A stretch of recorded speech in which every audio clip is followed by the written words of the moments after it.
I saw Miracle and I was like, dude, this guy is like, he will solo carry me. Just let me be in his team. I will win maybe TI one day because he's in my team, whatever. And he switched to Liquid. So we were actually swapping. The anxiety state. This was the team where it was one of the highest, to be honest. I have the anxiety, but other people were affecting it. It was hard to feel safe in a team next to veterans. I also felt sorry for Fly and S4. They were not allowed to do this. The team that they were switching on was like our direct rivalry. I think if it was any other team, it could have been easier. In the moment when I know I'm respawning, I'm like, what are they doing? Yeah. Like, that's what I'm thinking. and you know, you're playing as the best team and you have this feeling that they just like don't know what they're doing. It's like a weird feeling. That's a better late timing. We do because we're better. We do? Yes, yes. We're gonna fuck them, dude. Don't worry about it. We're not on timer this game. This is Zeus. Zeus late game. Ember late game. Magnus late game. Remember. Yeah. We got this. Yes, of course. You have to be very honest to even say things like that in the Yes. finals. Like, who does that?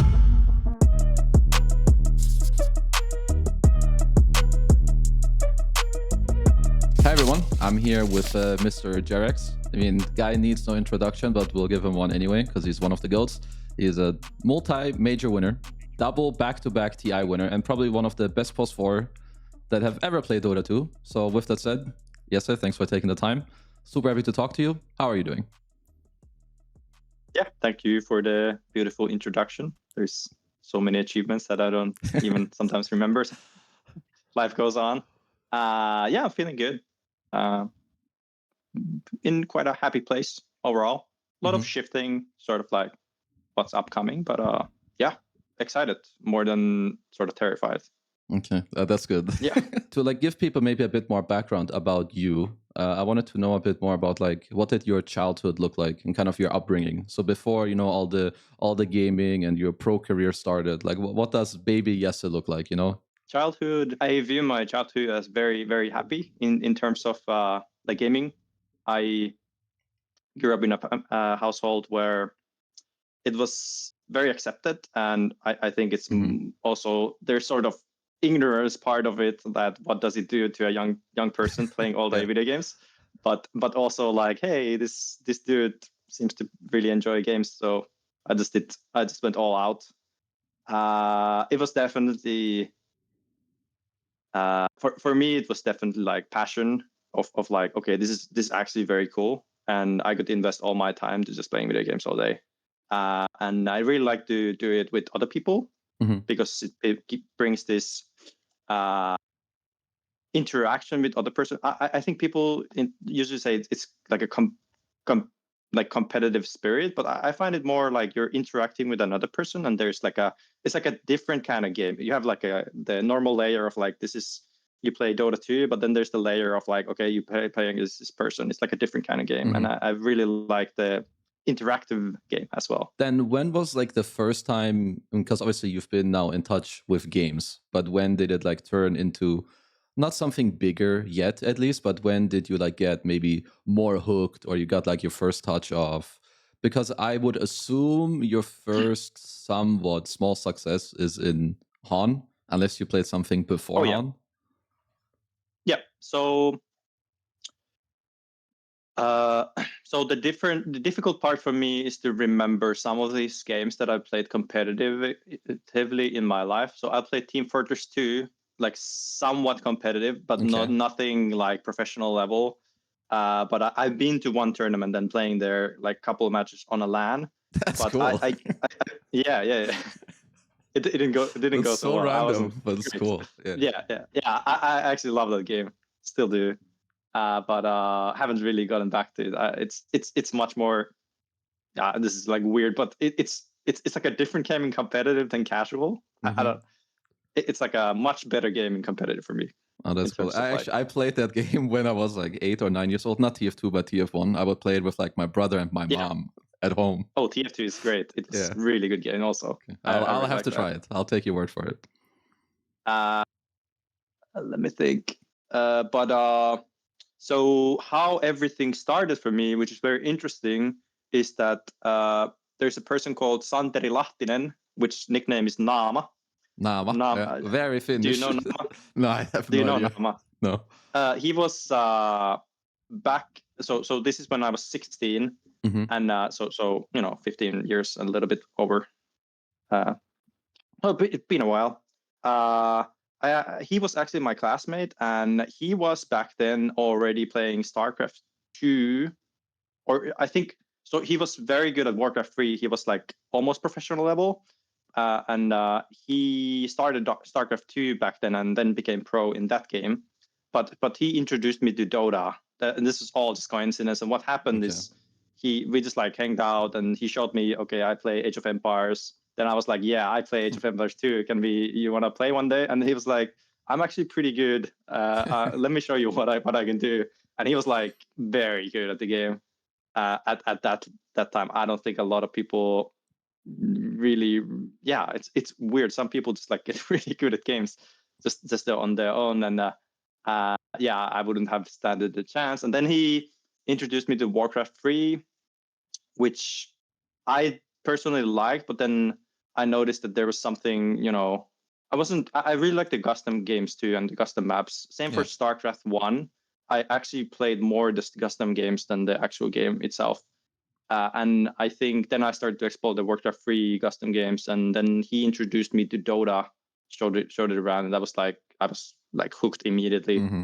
And then I was like, I kept going with that, and I was like, hey, you want to play Warcraft 3 once in a while? But I was like, nah, it's not for me. Yeah. And that was sort of me getting the bite of like what Dota is like, and what really sparked like me wanting to learn that game.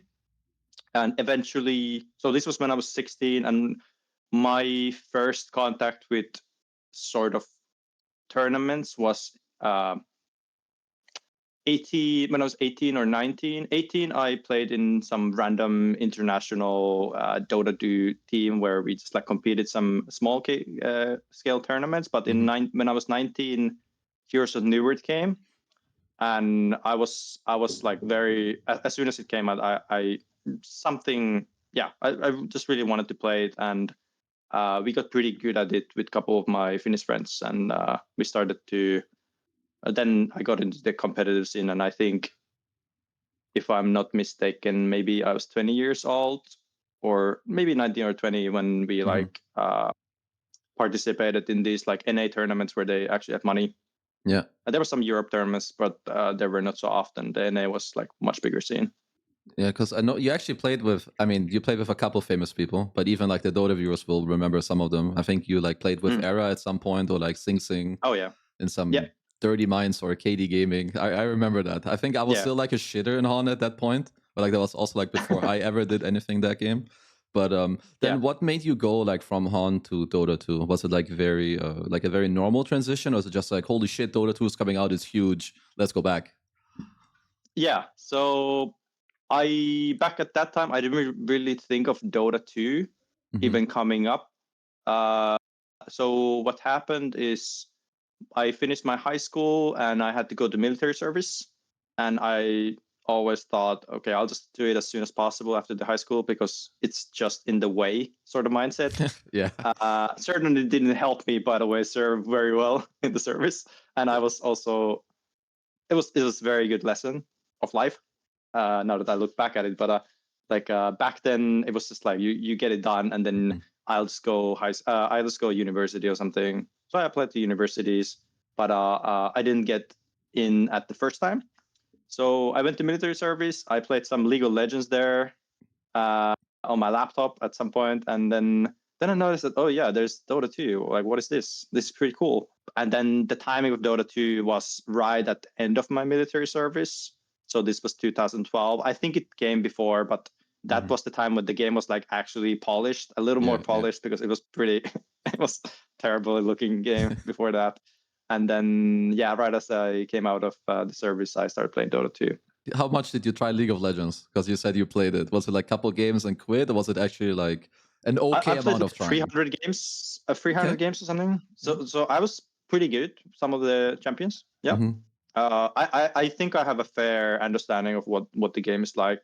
When people say like you want to compare these two games, and then they haven't tried the other game, I think I have a fair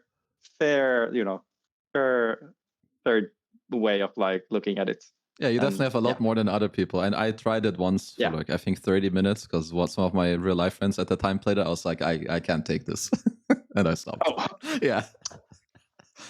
Yeah. I liked it, but I almost always played it alone. And there was something, you know, I have these games where I just like tinker through some weird solutions and trying to find new things. I've done it with all games, but something it's like a small little journey of like, oh yeah, how to make this a really small little thing work, and I come up with something very stupid but still make it work, like functional and actually competitive. And I had that also in League, and that kept me going for a while. But then as soon as Dota came out, I never never really looked back, to be honest. Just a little continuity to that. So I played Dota 2. Honestly, I don't think I played more than a couple of months. And then Sing Sing writes me something like, "Oh yeah, we are missing a player. Like, are you interested in playing? You were pretty good back then," or something like this. That's cool. Yeah. It was so random because I was so bad at Dota 2. And I was like, "Me? You want me to play for your team?" And he was like, yeah, we have this team coming. We're going to go to Sweden to play for our bootcamp, and we're going to go for TI. I was like, holy shit, let's go. No, that was not me. I was like, I'll give it a chance. I don't think you want to look at me play for too long. I was like, not confident at all. That's actually how it started? Like, was that the Cupid Red Panda team? Yeah. Wow, that's really cool. I've never heard this story before. Yeah, and the thing was like, I was like, well, how do I make this work? I'll just play like 3 different heroes, and that's me. And I'll just find the gimmicks of the game, and I'll figure something out. But I was not good at Dota at that time, and it was actually very interestingly, and people don't remember this. Only some people do, but this was the time when I was getting the most criticism from the community ever. Really? And I was not liked. I think I wasn't really liked, and it certainly affected me the most as well. But I just like wasn't. I was doing very not optimal things. Yeah, but I mean, you just started playing, did you not? Like you. But people didn't know that, right? They don't know I just started. I mean, Cupid Red Pandas. I mean, like some team getting the TI. Like, I mean, not getting the TI, but like you're like in the qualifiers. Yeah, looking to qualify. Yeah. Oh, that's really funny. Well, so and then you have like people like Sing Sing who were actually very, very good at the game at the time. Yeah. And I'm like next to it. Or Wagamama was very good. He was also in the team. So I mean, did that not feel? I mean, how did that make you feel? Because I mean, obviously, you're like, well, I'm fresh in this game. I can't really be that good. Then you play in this team, and people are like shitting on you. How did it make me feel? Well, I was like an anxiety ball, as I would describe myself. I really looked to the outside of like, okay, what am I really in this world? And this was my main state as a human being. And it was really hard at the times when I was not getting sort of like encouraged to do what I do, or like get a feedback of like, oh yeah, yes, you're doing actually pretty good. But it was mostly like a negative tone.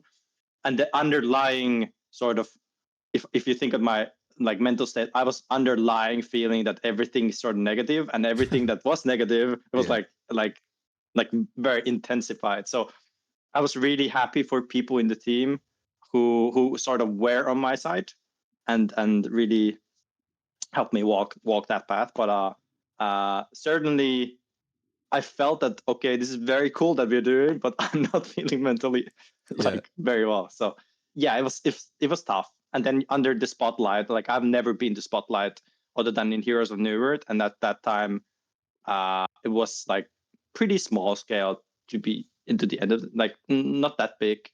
But here I'm like live at the boot camp, like practicing for TI, and it's very hard opponents because these are teams who actually get to TI most likely that you're playing against, and that's hard. You're like tested. Yeah. So interesting. I'm not feeling ready. Yeah. No, I didn't know that either. Because I mean, it's in you because you mentioned the anxiety part. Because I have this like a few times, like throughout your career, I would like to try and have you remember like what your levels were, or like how well you managed it, like whether it's your anxiety or stress, or like in case that ever got better. So at least now at the start of your career, at this stage, not good. Oh yeah, oh yeah. Anxiety goes. I can be pretty accurate because it's also something I really remember throughout my career. Because when you have very high emotional states, it's much more memorable and sort of remembering the negative. So I think our body or mind really helps us. Like it pulls this like negativity for you, so you really pay attention to it. Yeah. So to make something out of it, and I think that's why the memories are so crisp and clear. For sure. Yeah, I can relate at least to some extent. Then so this is cool. So this is kind of like your start, I guess, into like the Dota sphere, like the QPad. You played with your Finnish boys, like the 4 Anchors and Sea Captain for a bit, I guess. So that's like some, I don't know, like a bridging part, or is there like more to it that's like important? Yeah, there's some. So after QPad, so I was already, so we didn't qualify to TI, and then we moved to this Good Studio. Do you remember Good Studio? Yep. They were running this show from a house, and I was living in that house with a bunch of, so Wagamama and Sing Sing were also there, and Select and Mini was also playing QPad. They left the team. I also got into streaming because I noticed Sing Sing and Wagamama, that's all they're doing, and I'm like, well, what the fuck am I going to do? Might as well, yeah. Sorry for my language, by the way. Oh, don't worry about it. And so I got into streaming. Back then I was like not feeling good about it, but I was like encouraged by other people because they really thought, okay, this is actually like a lifeline if you want to play professionally and sort of build like a life around it. Okay, so that was like a big period of my time where I literally just streamed. The Earth Spirit time was when I got popular, and then it's been very pivotal for my career, and I can't sort of thank enough for Iceberg releasing that hero. That's really and it becoming a thing because I could have just like been a no-namer. And to be honest, all these coincidences throughout my career, like having some like Nama in my school, sort of like being the almost like idol at that time, like in a like I don't know a better way to phrase it, but also like Sing Sing asking me for the team, us getting sort of sponsored with QPad, and like being able to be there next to Wagamama and Sing Sing streaming. I've just like had these sort of mentors throughout my life without it just happened. I didn't really go out looking for them. They just like happened for me in life. And then this like Earth Spirit coincidence, and then somehow, because it's so broken, but people didn't know it's broken, I was just the first one to do it, and then that made me popular because of it. Yeah, and people picked up much later. But it's weird things that then sort of shone the spotlight for me, and then I think that really helped push. We had this Finnish team, for example, though I've had played with some of them for quite a while already back then. But then we planned to make this team, and I believe there was something relating to, so Trixie was part of the team, if I remember correct. I think you're correct. I looked at this a bit earlier. Let's see, show players. Matu, Valix, Trixie, you, and Boogie. Yeah, so Trixie was one of probably the best Finnish player at the time, and he had been very, very successful in Heroes of the Earth. Yeah. And I think he had left another team just before, and then and then what a name. Then that's a great name. Yeah. And then we built sort of the team around. I don't remember how everything went, to be honest, to the detail. Yeah, that's fine. But Finnish people coming together is like, hey, you wanna play together or whatever? Yeah, I know you guys. Cool. It's like the most like chill and stoic thing you've ever seen. Yep. That's us. And then we made a team.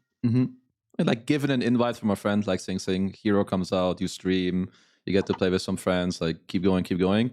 When do you feel like was some of like the earlier times where it got like even more serious? I know you mentioned to me like MVP, It's MVP Phoenix, right? Not Hot Phoenix, because there were two different ones. Hot six. Okay, Hot so six. you're there's in two this one. teams. We can get into that. I'll Okay. explain it. Yeah. So I did leave. So I was the one actually who sort of left the team first because I felt like the continuity of the team, we just like really struggled talking things together. How surprising. And I was like, I'm the kind of person where or at least I was at the time where if things don't feel like they're really clicking, and I'm just like, I start to like withdraw, and that's my answer to all. That's my biggest solution to all big issues. Okay, is like I just like disappear. It's not and you, then it's me. I noticed it's something like that, and then I just like emotionally detached, and then I felt okay, I need to go out looking for something else. So I applied to university at the time, and I got in. And then I had that life going, but and then as I had been doing that, and I played a lot of games back then. To be honest, the university studies were always the second. The DreamHack tournament we went to before with 4 anchors. There was MVP. MVP had a team there, and I talked in that tournament to Heen, who was the captain of the team. Okay. And I think we sort of clicked as people or something like this. We really liked each other's and just like having a good time. And then he approached me that they're missing a player from their team, and would I be interested in playing for their, flying over to Korea. That was not how he introduced it, but I figured it pretty quickly that I'm not gonna play from home, right? Yeah. And then I think I decided in like a couple of days. Yeah. Let's go. I was very interested in like joining a team and making things happen in my like professional career. Interesting. So it was not professional at that time. So yeah. So how was this overall thing for you? I mean, because like you said, it's a different culture. You're moving somewhere completely different. I mean, I guess you could like balance like how different it was, but also like your Dota experience. Like, how much did you learn, and like how different was it actually? In terms of like daily routines, I found it exhausting after a while. So I was very excited to just like, I can just go full invest into Dota 2. I have people around me. Everybody's actually looking to sort of grow together, and everybody has the same opportunity of investing all their life to just this one little thing that we all sort of, strive towards. And that was very, very relieving, because previously there's always been something in the way, and this time it's like we can actually fully invest. And I see other people also doing the same, so that's great. But pretty soon I realized we're all like working too hard. Like, Koreans have this pressure on their mind where they need to keep pushing, and the only thing, and this is I'm speaking very generic here, but this is actually, it felt like a real thing for many Koreans, where they just like only see that the amount of hours you put into the thing that you do is the one that matters. That like it really heavily on the quantity side rather than the quality side. And I think we got a real feel for it later on when we participated at TI. But at this time, in the early on, it was very beneficial because we learned a lot. And so our team, MVP, Hot Six, and Phoenix were in the same house, right? But we actually had a 2 teams in one, where we played a lot against each other, and we had like an active communication line, and we shared like, okay, this is what we actually think you guys should do when we do this kind of stuff.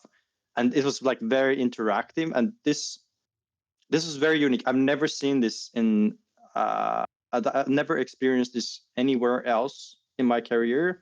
But I actually thought this is like the greatest thing later on, because we really pushed each other's team forward, and we were not that like successful in the scene. Like, C was dominated by other teams. There was like clear dominant other teams. I can't personally remember which ones, but when we had been practicing for a couple of months, like 2 to 3 months, and we participated in these tournaments, like these games felt easy.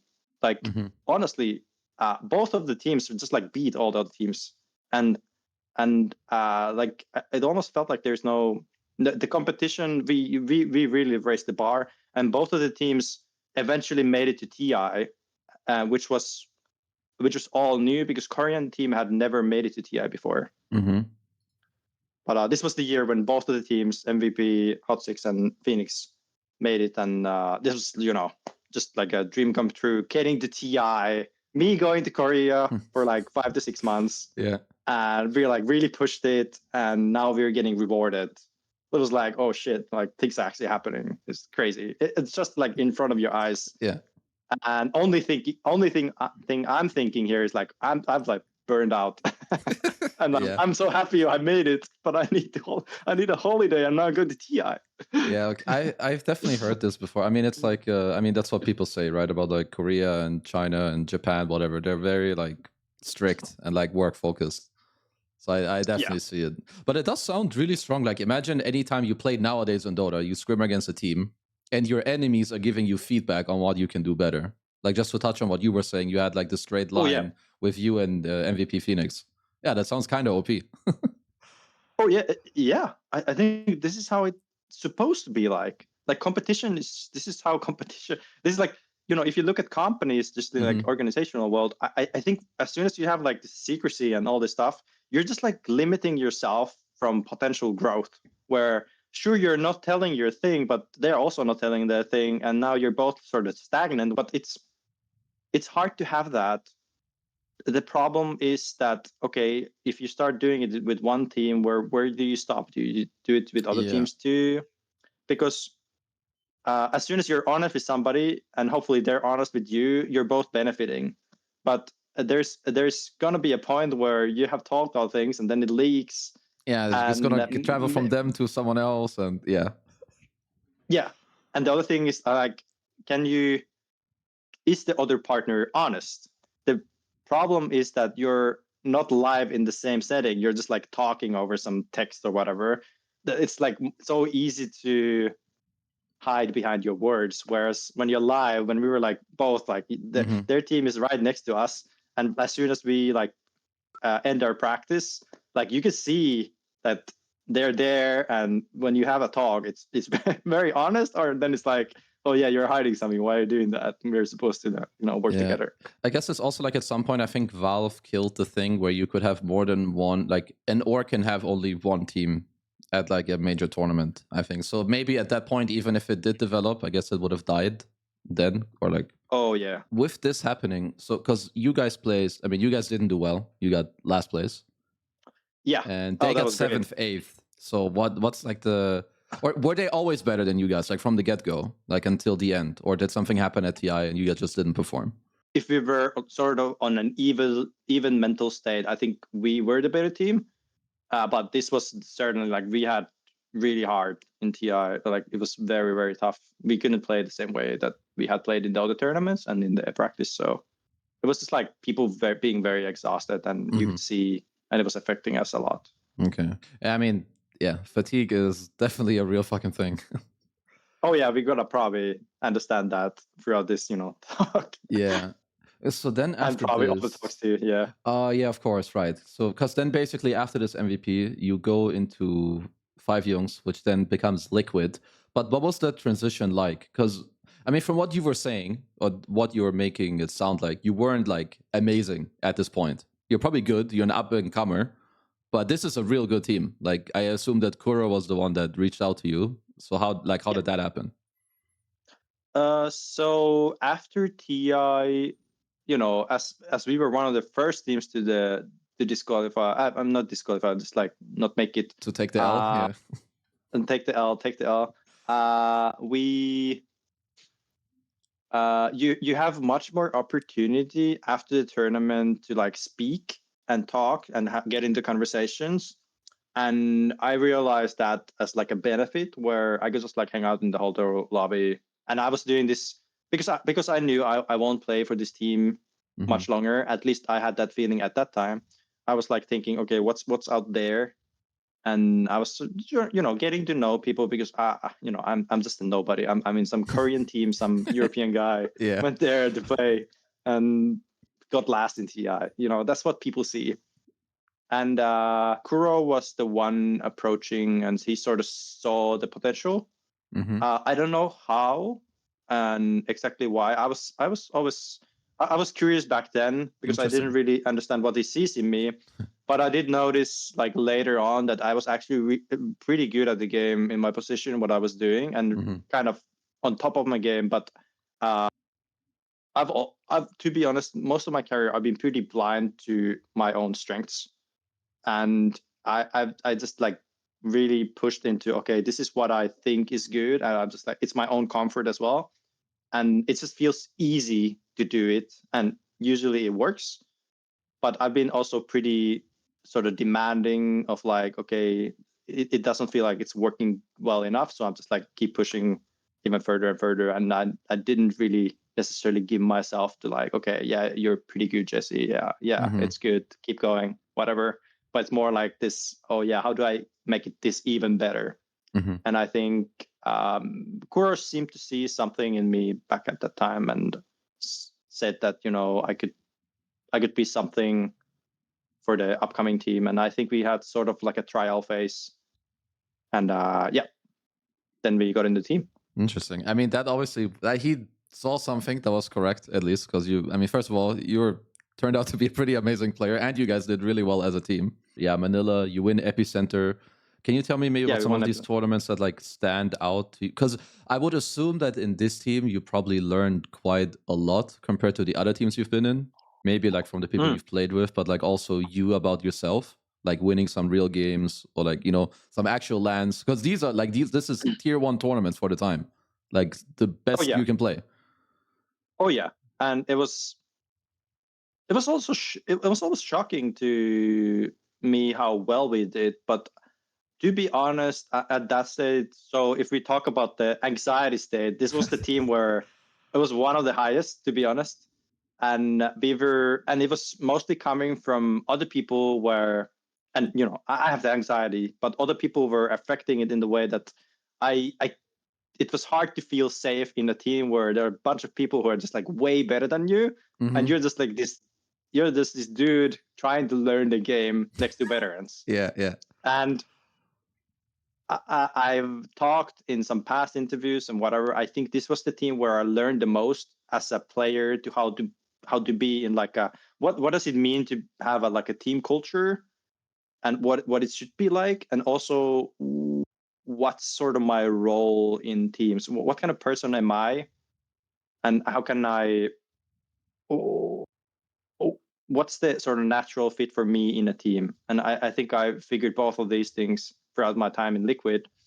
And most of this is, and what really spiked my anxiety at times is that we just had these very intense conversations of like, okay, what, Jesse, like, we know you can do better than this.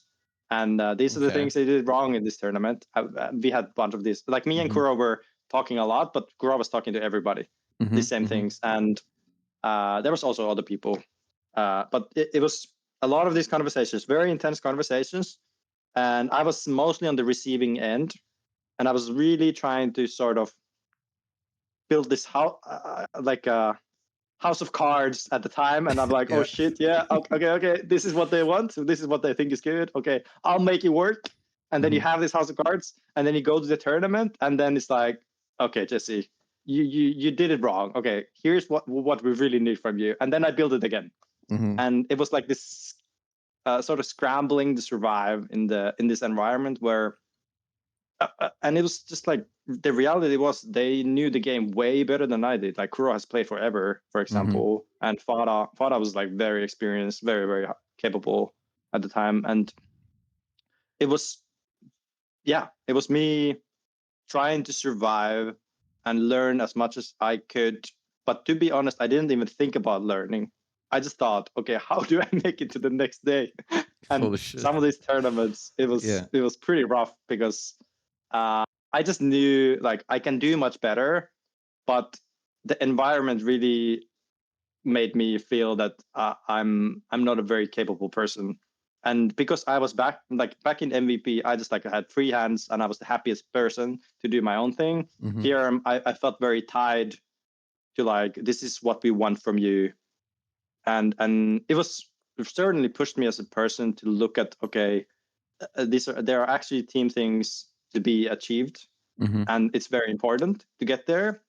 But I haven't really looked at the same way, and the veterans seem to understand. Okay, when you really get to come together and you unite and you have these ideas and you bring them to light at a specific like timing.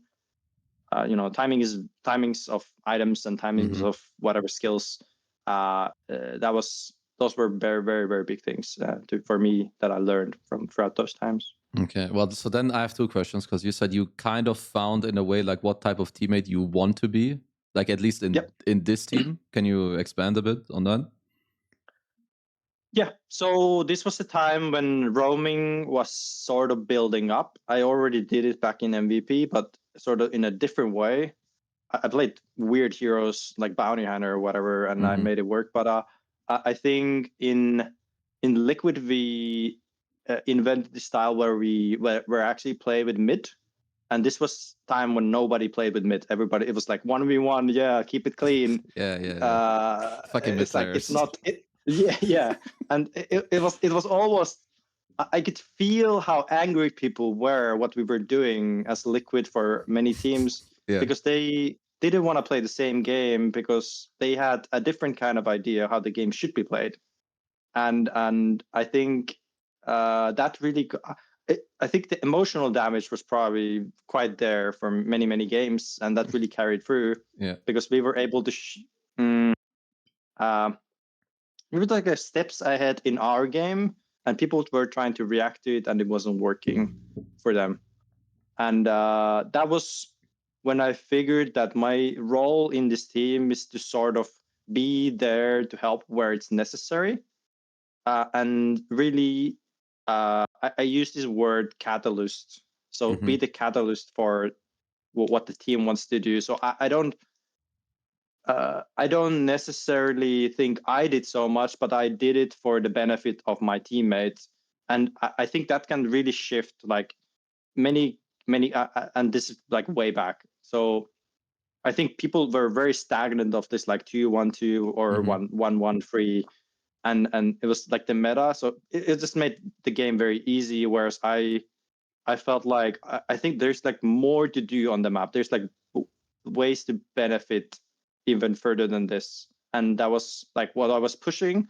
Though I didn't know I was doing it. It was just like a natural instinct to do that in our team, because Farah was the center of the team. So we just like all we did is like enable this guy and we're gonna win the game. Okay. That's how simple. That's how we viewed it. Yeah. Okay, that's interesting. And then also about the, because I heard Matu say something similar. He's like, so when he played in Liquid after the game, he's learning something. Then it's like, no, Matu, like this game you should have TP'd offlane, not mid. Do it different next time, like. And then next game it's like, no, Matu, like this game you TP'd offlane, you should have stayed in the safe lane or TP'd mid. Like when you look back at this now, I mean, obviously this pushed you a lot, and Kuro did know. Like he had the most experience at the time. Like looking back, very good intentions. Very good intentions. Yeah, so it did help you a lot. But let's say you look back at it, do you think it was like, was it done properly? Like at least for the time, do you like, or like how much do you think it like pushed you as a player? I get, maybe that's like the main question. Let me think. So properly, well, I don't think this is how you want to build the team culture. This will probably, you will squeeze a lot from these people and they will do their best. But what will happen is they won't necessarily build the trust to you. And it's hard to sort of keep staying in that kind of environment, even though it would be beneficial for your career or whatever. Yeah. It will still, people will feel this like, oh, this is not really the right place for me. And I had that feeling for myself, where surely I was like very appreciative of what I've had learned, but it was not the environment where I can excel as a person. And I just like, looking back now, I understand why. Like it was just for my own safety. Like when I keep living in this world where all my actions is just to survive and to avoid the comments from my teammates. So like, oh yeah, Jesse, you did this and this wrong. All I'm doing is like avoiding this and trying to make them happy. This will keep me away from focusing on the game, even though I would know how to play the game, but I would just like not think. I would not be able to think for myself. All I would be like is like a listening bot in the game, and I would just like take actions and execute them. Oh, Jesse, do this. Yeah, I'm ready. I'm I'm going already. Yeah. I'm there. I- And so that's like the team culture wasn't there that I think will bring everything together, but the ideas were there. How to everything comes together. So that was lacking. And yeah, it was, we were pushing too much for the short term. I think if you, like looking back, I think the short term versus the long term is a very hard thing to solve in esports scene in general, because there are these tournaments and it's really just like a W or L. Like, yeah. did you were you there fully, and were you like really crisp, or were you thinking, oh yeah, but this is not so important, whatever, I'll just focus on learning and growth? But usually people don't have this. It's the opposite, where people really push, okay, I really need to win today. But when you keep living in that, it's very exhausting, and you live in this survival state, and it's not to your own benefit, and it's really hard to get the best of yourself in those moments when you have been doing that for a long time. Yeah. No, I do think that's it's something that's really hard, I think, to understand, not just like for people watching that like don't play, but also sometimes even for let's say like even you in that situation. Like sometimes players are in this, but they don't even like fully know it or realize it like in the moment. Yep. And I can speak for that to the extent that I still carry out almost like a PTSD. Like I'm not diagnosed, Yeah. but I still have some of that lingering, where like I can get to this state where there's like this immediacy of like wanting to get this thing done. And I'm very good at this, like going from no intensity to like max intensity. Yeah. And Yeah. and the carrier really helped me build this skill, but it's not beneficial when the task is not very, you need to get it immediately done. But as a player, I think it serves a very big purpose, because in the moment, all you want to do is like exhaust all your possible energy in this one moment, because it might make a difference. Yeah. And I think I've lived this so long that it has gotten and sort of spread throughout my life to different kind of aspects. And I'm dealing with the consequences, and I'm like, no problem. But I think it speaks for like what it can do to you as a human being. And this is very common in people at war, or I've gotten to know like sports athletes have this sort of same, where you get into the survival state so much, and your body gets used to like going 0 to 100 like so quickly, and that's there's no sort of scale between. It's just that. Yeah, that's something a lot of people struggle with. But because then because now this is like kind of like where you are, like Liquid, you're learning a lot, but you're playing like for survival, at least in a way. And I would assume from what it sounds like, you're probably not the only one, because Matu told me something similar. No.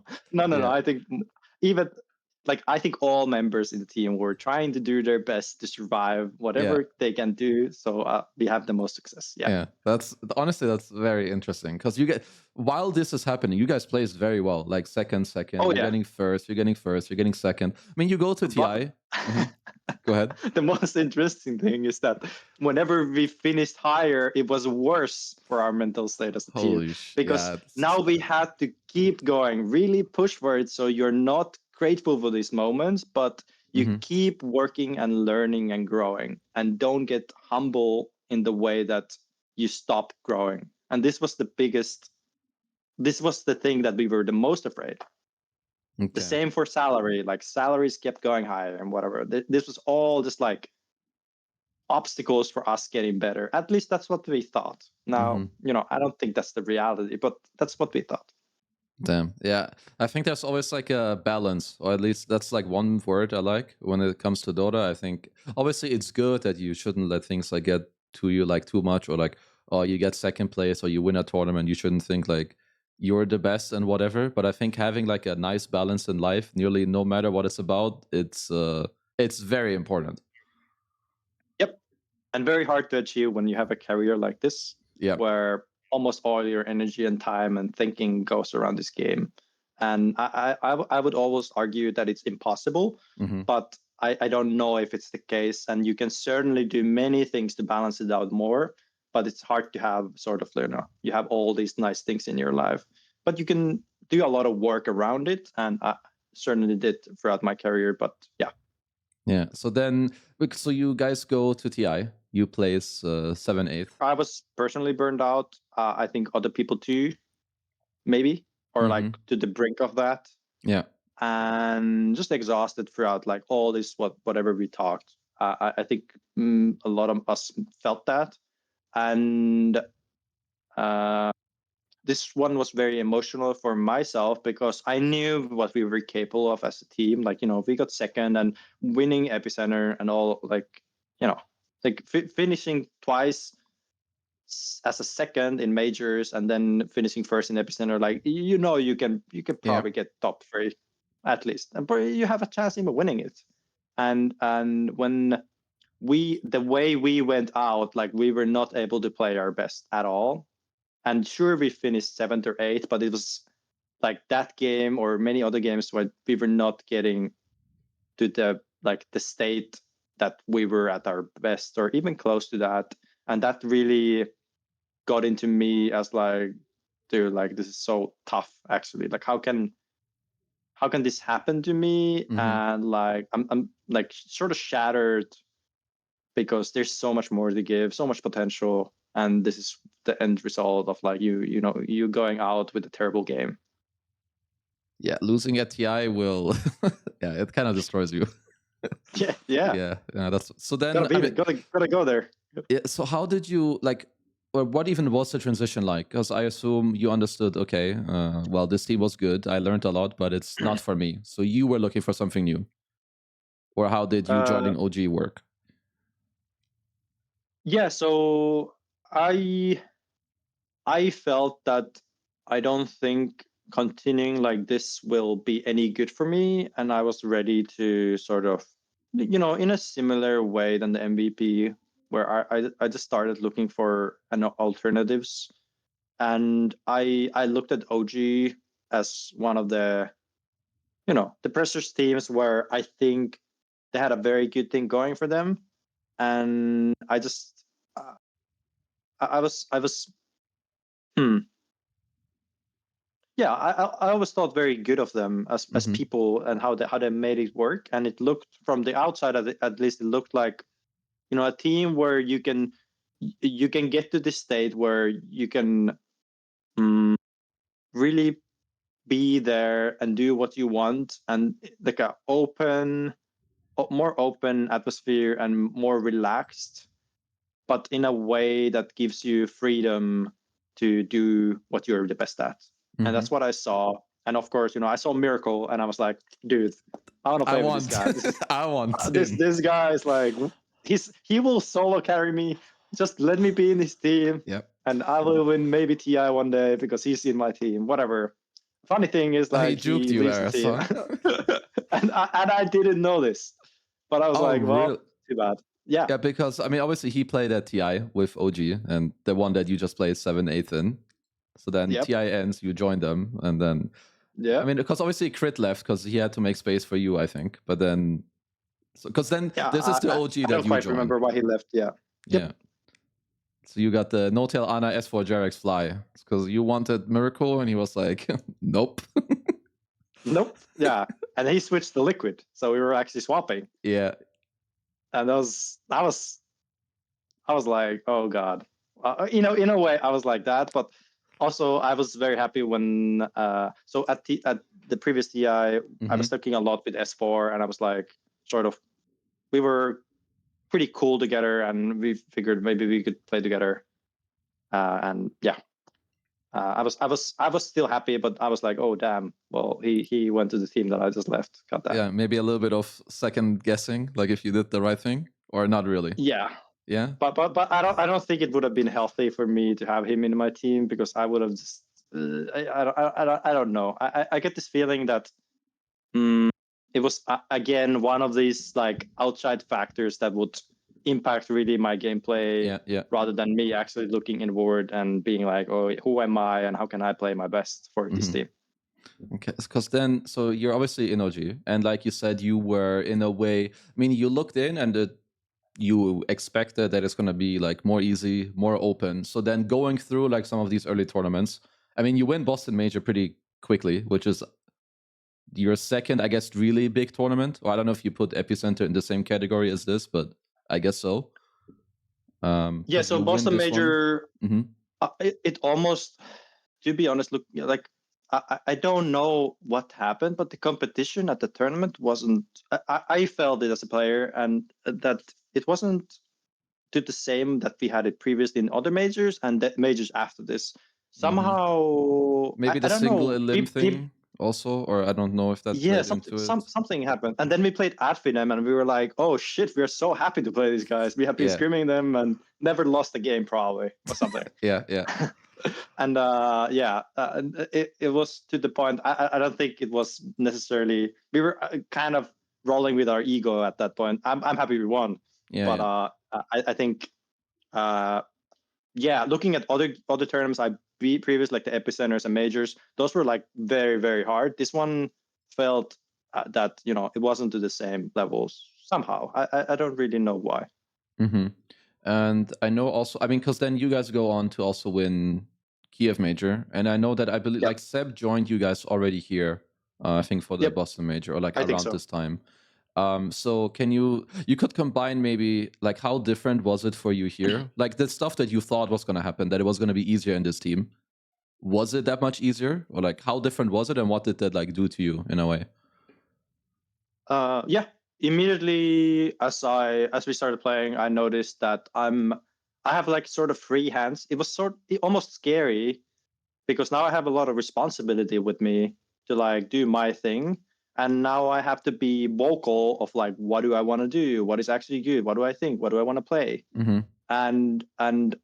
But this was very exciting and surely pushed at least my own effort and my own motivation to the point where it was so easy to play.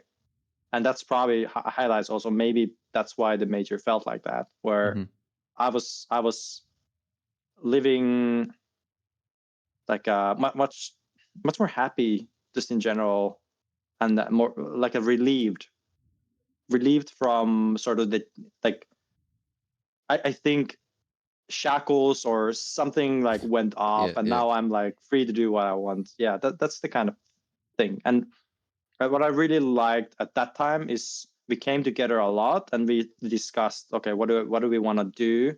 And there was like ways to get input into those conversations, just like people believed in you and what you knew about the game. So that was very promising start. It definitely sounds like you're a player, or well, at least at this time. I mean, we can do, what's the anxiety check now, like in this team and at these tournaments?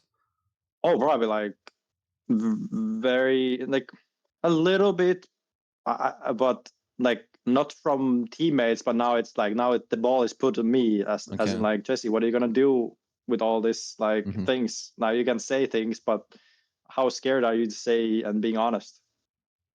Okay, I see. No, I do think that's very interesting. And then like also at the same time, like at this point, because well, you're still playing in like a good team with good players, so of course you're learning.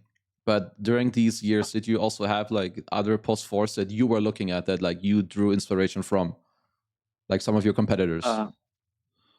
Not really, to be honest. I haven't really looked at other people. Surely they have been very, very good players, but I wasn't really looking at other people with my gameplay. I very much stick to what I know because I played so differently in the most that I didn't find it that it was very suitable almost. But I would say there was part of also ego of like, I don't think there was this like, I don't think they know what's good. Almost like I have good ideas and I don't, and they just sort of rely on the old. I mean, it also makes sense. Like if you feel that like you're doing something that other people are not, then unless you want to change what you do, maybe you don't benefit that much like from checking. Yeah. And I think weirdly enough, I usually this goes very wrong for people Yeah. that they're just like delusional of reality, and I was for sure. Mm-hmm.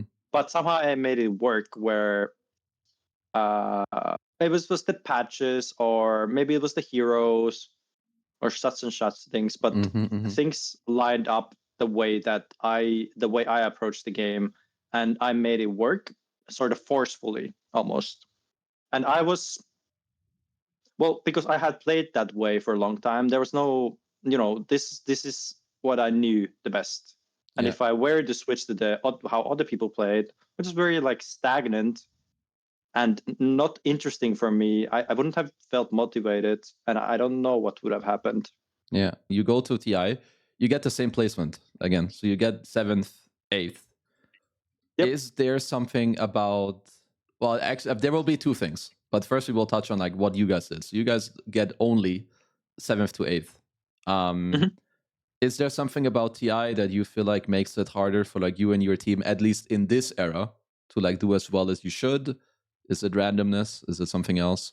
We didn't have good ideas, and we figured that out afterwards. Okay. And I think Notail, so specifically like when Notail was playing carry, I don't think we were like fully committed to how he wanted to play the game, because he was very different as a carry than other carries. Like he was very very unique, proactive and really pushing the timings, and saw like different angles for like, okay, this actually creates pressure, but I might die here. This kind of attitude was not existent for many carries, where people were really just like farm focused and not wasting any time, efficiency overall. But Notail was like a team carry player, where if you were there for him, I think that's the way to go about it. But I don't think we were fully committed, and I think that showed.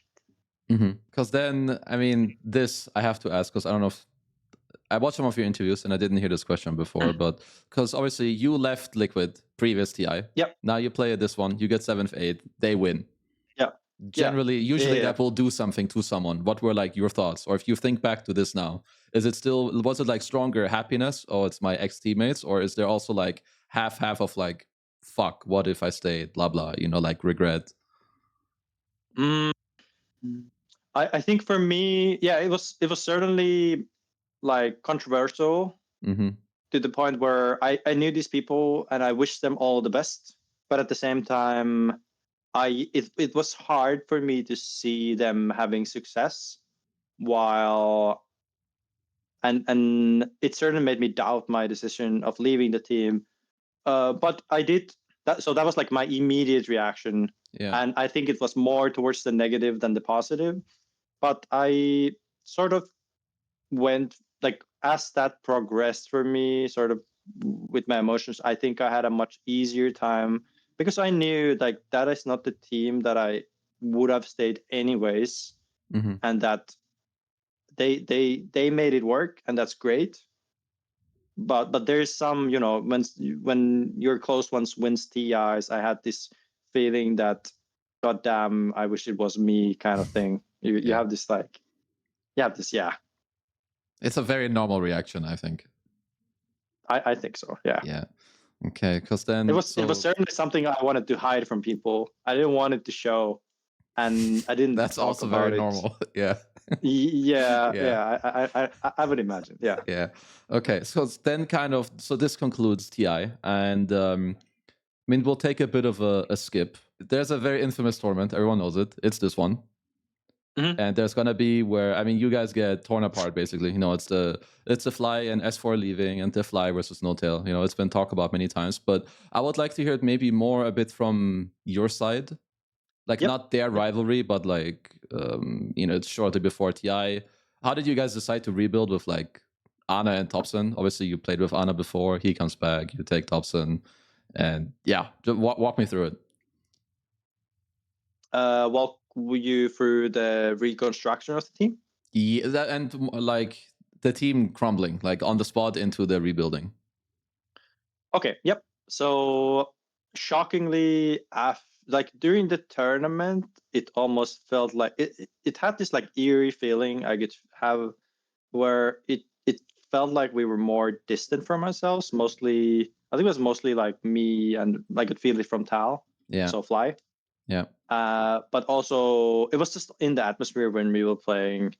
So something was going on, but I didn't think too much about it. I just thought, we are just having a very tough time playing this tournament. We are not doing our best. People are not feeling good. It's been ongoing for a while, and this is just another tournament. We're going through a phase. And then after we lose the tournament, I'm vibing. I'm just like, forget it. It's a shitty tournament. We couldn't do much better than this one. And then I get this like call into a room, and then we like gather up, and then it's all in one package. It's all just like given straight up face to face. Okay, this is what's happening. Fly and S4 are leaving. This is the case, Jesse. Good luck, whatever. And it's I don't remember who said it, but I felt like it wasn't necessarily them, but our manager back that time. And yeah, it felt it felt unreal to me. And why it feels unreal to me is because it was done in it wasn't talked through the way that we talked about things. It wasn't like open, and it wasn't honest, and there was no one could say that there were things in the air that you could predict that this was happening, but the way that our culture was built was completely different. Like sort of secretive, and and I think that was the hardest thing. And well, it was pretty hard for me. Well, I have Johan next to me, and and I think that was hard to just look at how he was functioning, and at that time it was very, very tough. And I felt very sorry for him. And I also felt sorry for Fly and S4, because I don't think they knew another way to talk it. It almost felt like they were not allowed to do this.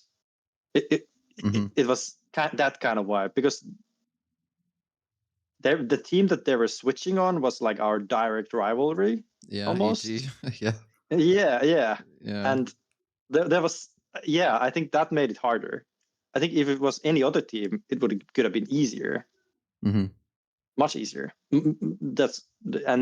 I felt sorry for them as well, because somehow I understood it like empathetically that they're probably not having it easy, and they will also try to rebuild the team, and I don't know how that's gonna go. Wish them good luck. They have all this weight with them, because this is how they have interact with us. Like, I don't think they could make it magically work, but I don't think that's what's gonna happen. And then going through that, then I was like, oh yeah, we have this thing. We are free people. What are we gonna do? Yeah. And pretty quickly after the tournament, we had these talks together. Well, what are we gonna do? How are we gonna make it work? And are we gonna give it a chance for TI? Well, we were like, fuck it, might as well give it a try, because now we have time. Very little time actually, because we lost the direct qualification. Like the invite? Being qualified. Yeah, we lost the invite for TI, and we were like, fuck. I wish we actually at least made it there already, because then we would have more time to build. But soon enough, we made the best of it, sort of jokingly almost, in a way that you not that you have given up, but that the hopes are not high. Yeah, that it's rough. We're gonna focus on the next season, and we're gonna play together next season anyway, us three. Okay, so might as well give it throw in one last try, see how it goes. It's fine, it's 1 year. Like, this TI won't be us. And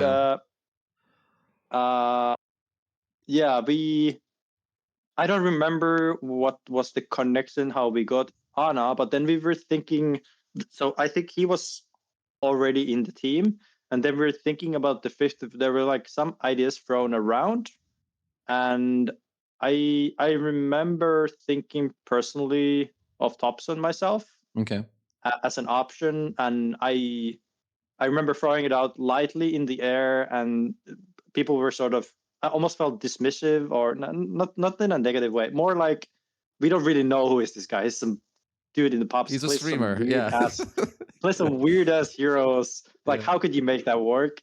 And we had like other more respectable names. I don't remember, and probably wouldn't even say them here. But I sort of felt like, yeah, we should definitely go with Topson. Somehow I had this feeling that the way that he was interacting as a person was like very easy fit, like very easy fit for our culture, and very easy to get around. I saw a lot of potential in what he was doing, and I was a big believer of this focusing on early game pressure and making things happen. And I think our general game plan wasn't that before that. I think that was sort of scary, probably for the other, like Seb and Johan at least, where they thought, we should play the scaling type of heroes, and that's been sort of the groundwork of the team. But I really felt this push, and eventually we got to try him out first, and we noticed that there's like immense like potential there, like almost immediately. It was almost, it was very relieving, because Anna from the past had played mid for us at times also. But now we have a guy who is sort of self-sufficient. You don't really need to look out for him. So Anna was like helped a lot. But now we have a very self-sufficient guy, and now Johan is next to Anna on the lane. So it's like two bases covered almost immediately. And I think that was sort of the beginning of us playing against not so good teams in the beginning, until we started playing better and better teams, and we thought it's all just a gimmick. We were winning games, not to the extent that we thought was possible, but it almost felt like a gimmick. You have Topson winning games alone with Pugna, Skybrad, whatever. And we were just talking, it's a scrims.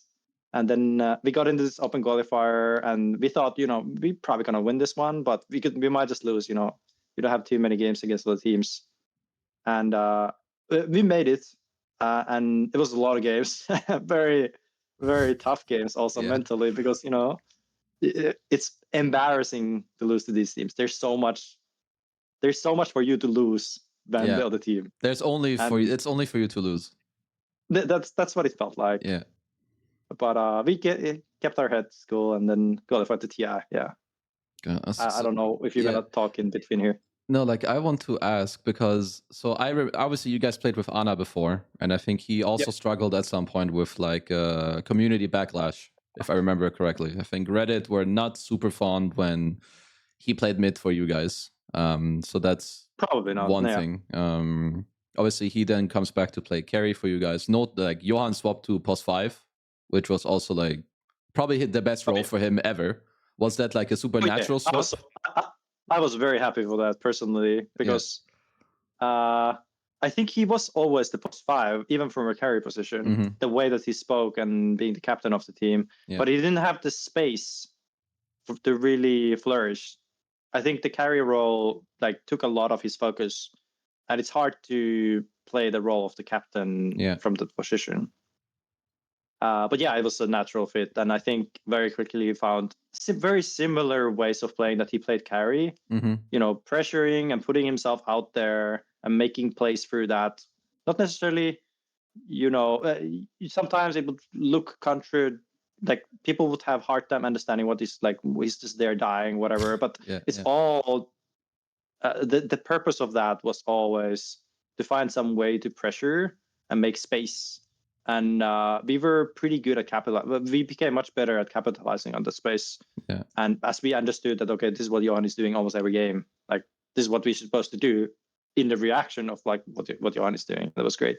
Yeah, I think Dota's really cool in that way, where sometimes you can watch someone play a role, but it's not like it's not in like the what's it called, like in this box of what people expect from this role. You can tell he's like kind of doing a different role, like a more supportive carry, or like the mid that runs Yeah. around a lot instead of the mid guy who plays OD and TA. Like it's the same role, but it's like two completely different roles if you want to like break it down in terms of what they're doing. And I have a follow-up question about Ana, because this is something I've heard from Seb before. I think this is around Kiev Major. He's like telling Ana, he's watching a replay, he's like, Ana, why don't you drag the creeps back? Like, why don't you aggro the wave like on your hill? And apparently, like Ana looks at him, it's like, what do you mean? Like, what creep aggro? How? I was there for this conversation. By the Like, way, this just was next a to them. real conversation. Like, he didn't know he could aggro creeps back. Oh yeah. He figured it out in the moment. But how is this possible, bro? It's like playing major finals without creep aggro. That's awesome. So the interesting thing, just like you said, you can play different ways of Dota. Like, people pay attention to different things, and I've also like had this like where I've just like realized much later that okay, this is what people were actually doing for years, and I never did it. But it's like you value some things more because you think it's important, and now you're paying full attention to those, and now you're missing all the other things. Yeah. And I think to the extreme, it looks like Ana. It's like this guy has been playing Dota forever. He has been clowning in pubs. Somehow he's also like winning, which is like weird. It's like this guy's clowning, but he's also winning. And this is like him actually learning the game much. It's like efficient way of learning to making the game harder for yourself, and now you're like still winning it. Yeah. Because he would get bored at games where we're dominating. He would just like not feel himself. He would just like want to make the game harder. Yeah. And so it's just clear this was like his pub habit. God, but I think and then I think this was just one of them. There's so many of these things for Ana, I think, and it was sometimes very tough because you have this guy in the team, and you're like, it would like simple things, and getting him to practice those things would really push him forward. But he had it pretty hard for himself, as into he wasn't motivated necessarily to learn these things until he was shown that okay, this is what you can accomplish with it, and seeing direct results relating to it.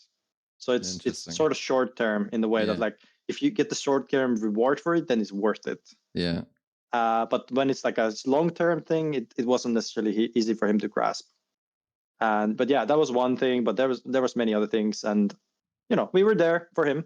I think Johan being on his lane, on safe lane, for example, really helped, because Ana saw different things way better than other things, like seeing these angles of like finding kills on the lane, or finding ways to farm efficiently, even though it looks crazy, but he makes it work because he's very good at reading the map, or like taking risks that look sort of lunatic, but still, if it pays off, like really big time. Like people didn't see these things. He's like a gambler. And he saw angles of pushing the team forward, and we were the similar way of like uniting and doing what Johan did as a carry. We were not able to do that, but with Ana we were able to do that because it became like predictable, as in you could see like Ana is seeing something here, he's like going a weird ass place, enemy ancients alone as some weak ass carry, but he's doing something, so you might as well, maybe there's something there. So you make a play out of it. I mean, you guys definitely, I think you guys facilitated your teammates very well, like in both Topson and Ana. I mean, I think we'll see it later too, because I have some stuff. Because I guess, so next up now, you were saying you guys qualified to TI. Where do we have it? So we have it here. So I'm going to have some clips, but they start at EG. Do you want to start with the EG, like you guys against EG in the winner bracket, or do you want to touch on something prior? Oh, we could just go there, yeah. So I guess groups, you guys barely make it out into like upper bracket. You play VGJ Storm, you beat them, But I think most of these TIs, they have like some really, they have like some Exodia matches, like in entertainment, like through the roof. And like the first one is obviously you guys versus EG. I mean, spoiler, you know, you end up winning 2-1. But I know also because Topson has talked about this, he told me that these matches were very different in terms of atmosphere and vibes when you played against them. Oh yeah. Yeah. Definitely. Do you want to? You can shed some light on that too. Yeah. So I think personally, for me, I was sort of. I tried to approach it the same way. There was something in the air, and I could see it. I could feel it for my game, but the people around me, I think, were very sort of fierce, as in like, Yeah. okay, guys, there's no It's way we're time gonna to. lose. Like, Yeah. yeah. There's like, this is where we like really invested. I think it's already like the night before. I don't remember how much time there was between this and the VGJ storm, but Probably a day, I would think assume. 21. I don't remember. Oh wow, it's A couple like of days. yeah, at least 1 day or like 1.5, because this is like early evening and then this is early Yeah. morning times. Yeah. Yeah, I think it already started with the prep where I think it just like felt much more intense. Yeah. And it was like a big build up for the match, and now it's the match day. And I think hard to say there was anything you could be more ready for than this one. It's like, it's the vibe that I'm getting from my team, and like making everything good thing that's going well, like everything that's going well is like extra emphasized. Everything that's going bad is like, yeah, don't worry about it. We'll get them, whatever. So that was quite an experience. Because I had to. I mean, obviously, it boils down a lot to the games later you have against LGD, but because I had to look also. I mean, well, look, I'll just have it run in the background. You should have sound also, because I mean, this is game 3. You guys are down 20,000 gold and like 2 racks. I mean, there's also this infamous play where RTZ gets tossed in the tier 4s, whatever.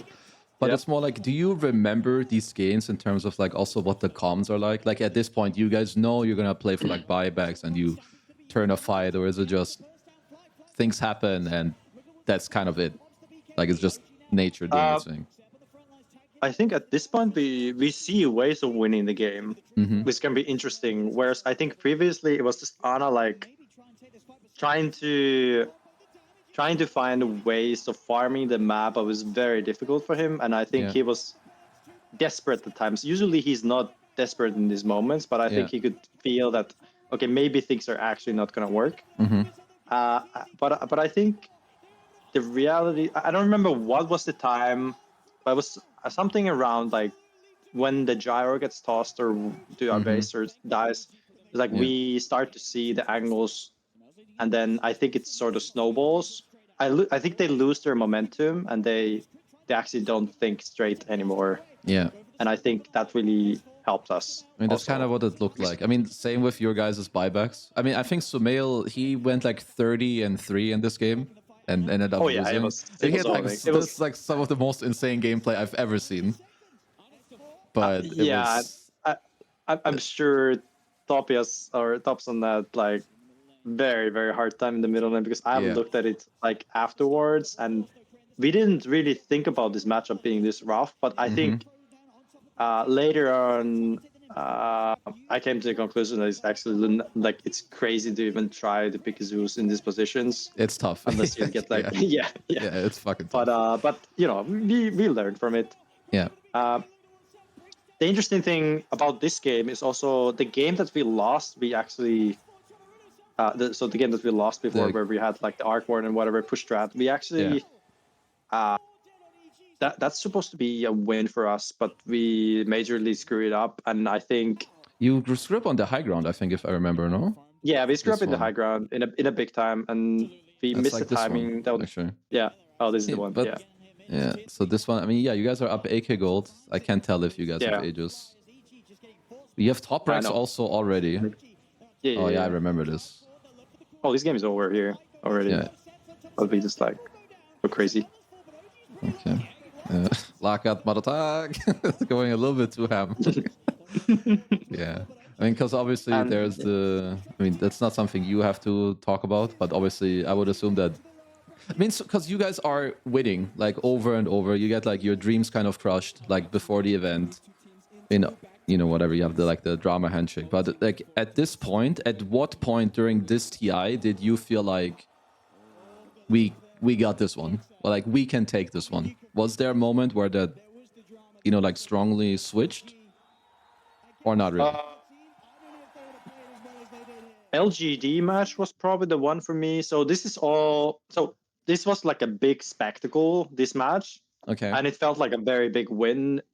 Even out, it's almost like you forget TI, and now you have this match, and now Yeah, this is the most important thing. Yeah. And then I think like the LGD match is the one because I felt like they're a very, very capable team. I think EG, like emotions aside, I objectively looked at it that I don't think they're that I don't think they have like good stuff this TI. It's like that's the feeling I get. At least against us. It's probably it's bias in that way. But what I saw LGD doing was just like crazy.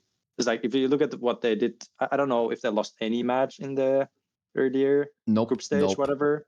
The group stage also. Group stage they went. They had some losses. Oh, they had some loss. Okay. Which games of these like would you say are the most memorable for you? Is it like all three, or is I mean? So I have a clip of the third one. It's basically how you guys hold the high ground. I mean, that's like unwinnable game for us, to be honest. Yeah, I know. we'll watch it. How about game 1 and 2? I can also open the Dota buff. Maybe it's easier for you to see. So sometimes I'm very bad at remembering until I open the replay when I just look at the heroes. Well, Seb popped off this game with Ench, apparently. They had some Weaver draw. Oh, yeah, this is like Topson show game, I feel like.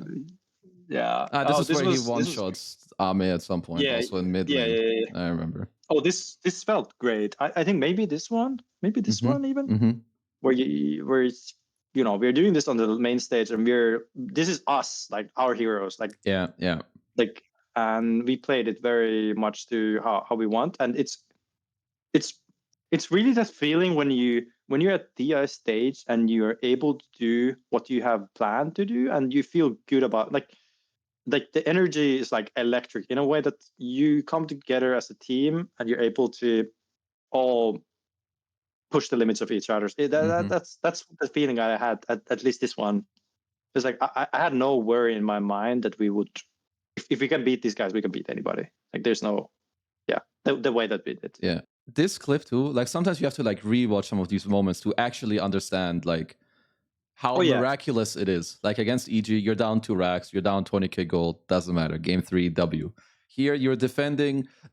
I think you've already defended like 2v5 or 3v5 like for a little bit. I'll just let the clip run.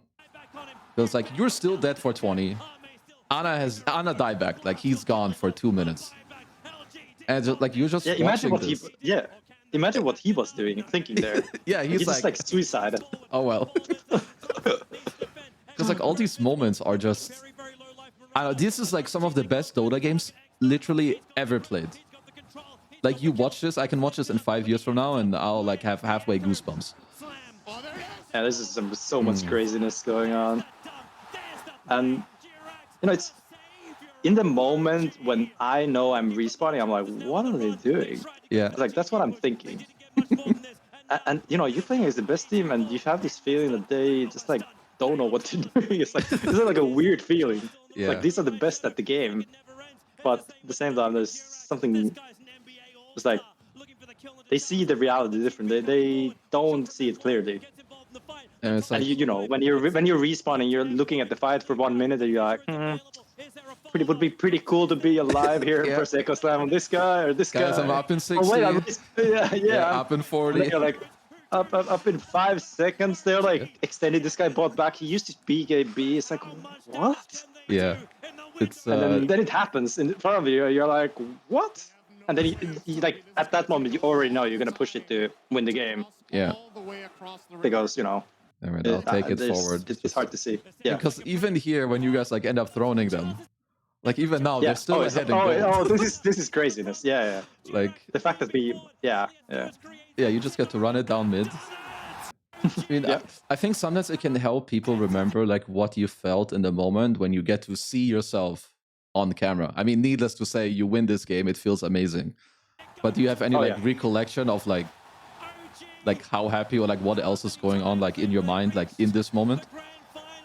All I was thinking, I think, like 5 minutes before the game ended, is like, there's no way we're gonna win this one. And I'm ready for the loser bracket. It's fine, you know. Yeah, yeah. You know, they played better. Yeah. And then when that shifts, as in like, oh shit, they majorly fucked up. Now they actually like, what are they doing? God, that was... And then you see it play out, and now they all sort of crumble. And Yeah. you know, it's gonna be the game ending push. It's like it's Yeah. such a emotional roller coaster. No, this is, I don't know, like all these clips are actually like, even just rewatching it now, I'm like, it just makes me like want to rewatch like the whole True Side and like all the games. Yeah. It's like insane. So I spotted something. So Yeah. this is you guys watching True Side. You were taking notes. Can you tell us? You took notes to you viewing this. What did you write down in it? Like here. Do you remember this? Oh, I was just. I don't remember what I wrote, but I was. Let me think back a little bit. So I was doing this more at the time when I was just interested in. Let me think. Like maybe some type of journaling, or Yeah. It was certainly just a drain of thought. Sometimes I would just like carry a notepad almost anywhere, and I would just like enjoy writing things down for myself. I wouldn't necessarily go back to them, but I would just like, it's sort of reminiscent of the moment of like, okay, we were here doing Okay. this. This was pretty cool. What he said, or something memorable, something that I found. I probably have that notepad somewhere. I could probably cool. look it out. Yeah. At some When point. did you pick? Do you remember how you picked this up? Like journaling or like writing stuff down? So during TI 18, I was writing. I have a notepad of those things. So it's like some of the things that when we were like what we were feeling at the time, what I was going through at the time. It was pretty interesting to write at that time because it was all sort of happening in the moment. And but before that, maybe like earlier that year, probably like in a more bigger time, I was doing it to just like process through my thoughts because I noticed I'm just like having so much going on. I've like probably started meditating at that time. We're like going for walks and just to like get through everything that I have in my head, like on some paper somewhere. So I don't have to think about it all the time. Let it put it somewhere. Something very interesting about the TI 18, like throughout the tournament, because I was writing, I was like, I was probably writing a couple of times that this doesn't feel real, in the sense that there's no, like, I always had to kept reminding myself that this is what's happening. This is what happened today. This is what's going on tomorrow. Oh yeah, you did this. But honestly, in like after like the games itself, I felt like I was there, but outside the games, I was in this weird headspace where it doesn't feel. It's almost going too well in a way, but not in a worrying way, but more like this is all happening in front of me. What is going on? Yeah, it's too good. Yeah, things were clicking in a big time. Yeah. And I didn't have this worry that it's not going to work tomorrow. Okay, today we played EG. It went well. Like we won somehow. I don't know how, but I wasn't worried that it's not going to work the next day. Yeah. Usually at TIs or like bigger tournaments, I feel like there's stress for like, are we gonna be able to do it again tomorrow? Of XYZ thing. If somebody gets sick, whatever. All of these kind of thoughts. Now it's a big day. Now we're supposed to get the best out of ourselves. Are we able to do it? With this kind of anxiety I had sometimes, or quite often, to be honest. Yeah. So what's your that tournament? I didn't have it. Okay, so like right now, your anxiety level, how high or low is it? Oh, I'm pretty calm. I'm just like having the best time of my life playing these Amazing. games. Yeah. I'm not thinking about TI as a winning ages or whatever, money, whatever. Oh. Oh, sure, I'm hearing it around, Sure. but I'm able to tune down. Yeah. Yeah, it's impossible to not hear it. I mean, these TIs also had some insane amount of money. Like obviously people around you will talk about it. So Yeah. let me see. I was trying to live in the ignorance of like what is the reality and how it's going to shape my life. Yeah. And I absolutely hate it, especially if my teammates ever talked about some, you won this much money. If you win this match, now you got this much. Yeah. Like People all this, like I would just like want to leave the room or because I think it can play so many tricks on your ego of like you deserving this and now this is all happening to you. You made it. You're so cool and wonderful person. You all the practice you have did now it's paying off and now you can do it whatever. But for me that's just fuel for me being in the future rather than this moment. Yeah. That's good that you could like in a way maybe like I mean I don't even know what the right way like kind of dodge it in a way. Like all of these things that could like hurt you a bit, like the distractions and so on. Yeah. Somehow I had figured it out for myself that it's not good for me. Yeah. That I do that I let myself even going through those thoughts because there's no need for it. No, for sure. So I have a couple more clips. They're all about I think this is all maybe the last game already. This is Anna who's like, who has better late game? I think this is TI5 Grand Finals game. That's the better late timing.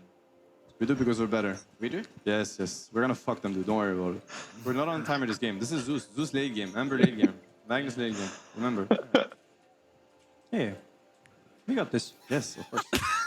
There you go. Yeah. We got this. And then like you're slowly like it's like as if you're convincing him like during the game that this is like reality. I think this is so interesting to see like that in a TI Grand Finals game like that someone can have these thoughts and you can like help him with it literally live on the spot. Yep. And I think that's what sort of a healthy culture looks like where you help people out and you don't really many things can happen and I think you have to be very willing and honest to even say things like that in the finals. Like who does that? I think there's barely anyone who will do that. They would all like hold it to themselves and like feel bad or something. We have way worse late game and like we're gonna lose. Yeah, is this the final game? Yeah, it's the final game. Yeah, imagine like playing last final like and being in some random ass team and you're like guys I'm not sure if we're gonna win this late game. Who has the better late game? Like I think it speaks like so much. Yeah. So, but I think that speaks for what we had been going through already, and to the mentality that there wasn't much to lose. Also, and there is no this needing to prove yourself in front of other people. It's all just you being united as one team, and you have obstacles and you go pretty directly into this is what this is what worries me and then you try to figure it out together. Not that we actively say that that's what we're going to do, but that's what the culture we built over time. And I think that's like also when you guys did this at this TI and the next one, I do think it kind of like set I think it gave people a different like viewpoint or maybe like a mindset of like wow, or like at least once this true side dropped. Because I think people didn't really know it before, but once you see this, it's like this is what this is what an ideal team, this is what an ideal teammate like looks like. Best case scenario.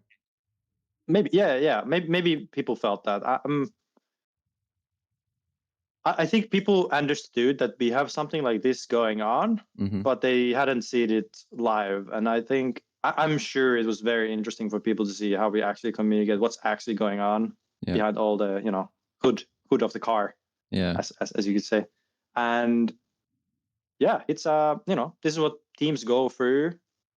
There's just like different ways of going about it, and some are disastrous and some can be healthy. But I think all teams have their own way of sort of figuring these things out. Yeah, I think a very important fight that you guys had. That's the bottom Jim, tier 1 can you fight. stop quickly? Yeah. So when I was after, like when I thought about the draft in the game, I didn't say it anywhere, and I haven't said this really 2 minutes, but when I looked at the draft of like, okay, we have this draft versus theirs, I'm just like thinking, okay, they buy maybe 2 pipes. I don't remember if 2 pipes were in a meta or whatever. It's like, we only have magic damage. Like, there's 0 chance of killing a single hero in this game. It's impossible. And they were snowballing on us, and I'm like thinking, dude, this is gonna happen. It's like, there's no way to kill a hero. Yeah. I'm so happy. The clip that you show is like they take this weird ass fight where they're surprised by something. That was really weird. Like, yeah, it's really and I'm weird. just like, what are they doing in the game? It's so odd. Because so weird. I mean, it's also like, I think like when I went over this with Topson, I'm also like, bro, you're playing Zeus in this game. This is not an easy Zeus game. Like, sure, you're good against TB, but like, there's Global, there's Xmark, there's Lasso. It's not an easy game. But okay, let's check out the fight. I mean, also, I think this guy Chalice this guy is so funny. He's like the funniest true side character. He's like the added side character, you know, for entertainment. This guy is fucking awesome. Cool.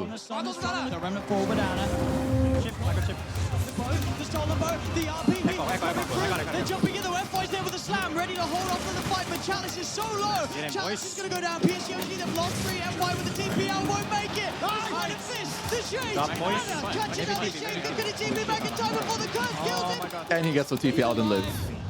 Look Oh my god, my boys. Oh shit, Dota, you're so fucking good, man. Focus up, guys. Focus up. We're not giving them anything. We're fucking them. Oh, this is like everything here is so great. Yeah, and that's, you know, when they, it's hard. Like, you just see that one clip, but there's so much behind it. I think it was really hard to find an angle in the game to have something good going for yourself, and this like just like comes at you. It's like you go for the most obvious safe lane push tower because there's nothing else to do in the game, and then you're like, the meta is like, you don't defend your safe lane tower if it's not, you know, very well calculated, whatever, and then they just like TP in or whatever, like choke. Yeah. And then you're like, what the fuck? Okay, this was the play that we figured out. Yeah. And then it's just like given to you, and now you have momentum for yourself, because previously it was all just like going downhill. It was really hard, and now it's all like almost gifted in front of you. It's here, take it. What are you gonna do about it? I think they didn't have global. They're like TPing 1 by 1. You get to steal both, and like they're just coming in like staggered. It was because I mean, this isn't even the only one. I think even after you guys win this fight, you're still behind. And now this one, I think so. This is gonna be a Roche fight where it's not just about what you do, but I think what I would like to touch on is more about what you do. I think it's one of the clips or one of the fights where you actually take over and command what is going to happen in the game. Boys, Well, OG may be looking to fight. There is no remnant. He has stolen Fisher also, which is pretty OP. He jumps in with the Echo Slam. Jerax is going to be there with the telekinesis, but already they've lost Notail. LGD kind of need to reset, but the Roche is so low. They have nearly got RP back up on set. Okay, small build up. Oh, F5. He's losing that fight to the Roche round. Will smoke his way out. Are they in? No. Can we do it? 我们界面直接把技能甩出来，有没有？ I want to fight. Yes. Yeah, can we do it? No Echo Slam, no Global. Guys, they're dead. Man up, guys. I mean, the Shaker's up. No Echo, he does nothing. Man up. Let's go. Man up. Yes. Guys, win or lose. Like, I think without you, like, literally saying man up here, maybe this entire next play would be so different. Yeah, I personally remember this moment. I don't, so very rarely I'm like commanding this way. But somehow in the situation, I see it very clearly. Like this game, after the bottom fight, I see it very clearly how we can actually win the game. Yeah. And what needs to be done, especially when there's like cooldowns off. And I think it was, sometimes you have these moments when you see clearly, you have the full clarity of what's going to happen, or how things could go, and that your teammates don't necessarily see eye to eye. and I just felt the resistance, and I was yeah. like very confident fighting it because I just saw like a very clear angle of like how to take this, like how we can use this as a leverage for. I'll just let it run in the background without sound. Yep. Because I think it's also important that you say, because you can tell sometimes, I think, when you're saying something, well, I mean, it's quite obvious whether people are like, yeah, let's go, this is amazing, or it's like, but they have this spell, they're respawning, and like you're kind of like overriding it. I mean, then you guys end up cooking them. Because I think like with the bot fight and this one, now they're actually in trouble now. This was the first time they were in like a bad spot, I think. Yep, I think so. This is clearly like if they wait for the BKB, you know, maybe we get the Roche, whatever. Like, I think the fight is the terrible thing. Yeah. But I think they probably lost a lot of momentum in the bottom fight, and then it's like unclear how you're supposed to play, and then it's like this 50-50. What are we supposed to do? And then, you know, they had something going well for them, but then they used cooldowns, and now they're in like a tricky position. Yeah. Where they have to decide they are being the reactive, and it's hard when we sort of push them and with the pressure to like actually do a decision as a team like fast. Yeah. In a complex situation. And then here is. Sorry. Go ahead. Yep. Yeah. No, nothing else. I think that really helped me with my own confidence. Though I was like extremely confident we cannot lose this fight. But like after like when that had happened, then I was like, I see this very clearly. I can like fully trust myself, and I can help other people see the same. Yeah, and I think it also shows like kind of your progression as a player, but then I guess also the environment where both of those things like then connect, and you feel that you can do it, and people will like listen to it, and that it will happen. I think that's also quite cool. Yeah, and then here as well, some. I just want to show you that here it comes together, and you guys actually somehow do it, and like you win TI. Yeah, that's it's crazy. like. I mean, when you rewatch this, like how much of like this moment comes back to you? Was it more like the emotion, or like do you even know what you felt in this moment? This shit is crazy. So sad. Yeah. Yeah, I think it's hard. It's very hard to be in that position. Yeah. Be there, not to TI final, but yeah, still. Yeah, that's a tough one. But like, could you even believe it, like in the moment, or like, but like, yeah, I don't know how that works. I think it's just the continuation of what I said previously, what I wrote on my notepad. It just doesn't, like, you're there witnessing everything happening. It's all happening in front of you, and it's hard to believe that what just had happened. And then it's like it's almost hard to accept the reality as it is, and it feels like just like a bunch of emotions. And then like you hear it in a clip where we're like, yeah, it's real, it's happening. Yeah. And that's, you know, we have probably the team talking about that, you know, the past days. It's like it's all just like day by day, doing your best, but also it's like it's happening in front of your face. Like it's all happening. Like you're in you beat DG, or you're in the winners bracket final. You won, and now you're in the finals. It's all like a very big, like a rolling motion. It's like you're riding the wave, but the wave keeps going. Somehow you're like sticking to it, and you don't end up falling. You just like keep going until you almost like it's like then the wave eases, and now you like almost like you finish it. No, I can only imagine. Like, I remember just watching this as like a viewer, like, you know, thinking that, okay, like this new OG team is gonna go through the qualifiers, go through groups, and then win TI. It was literally crazy to like witness all of this. Yeah.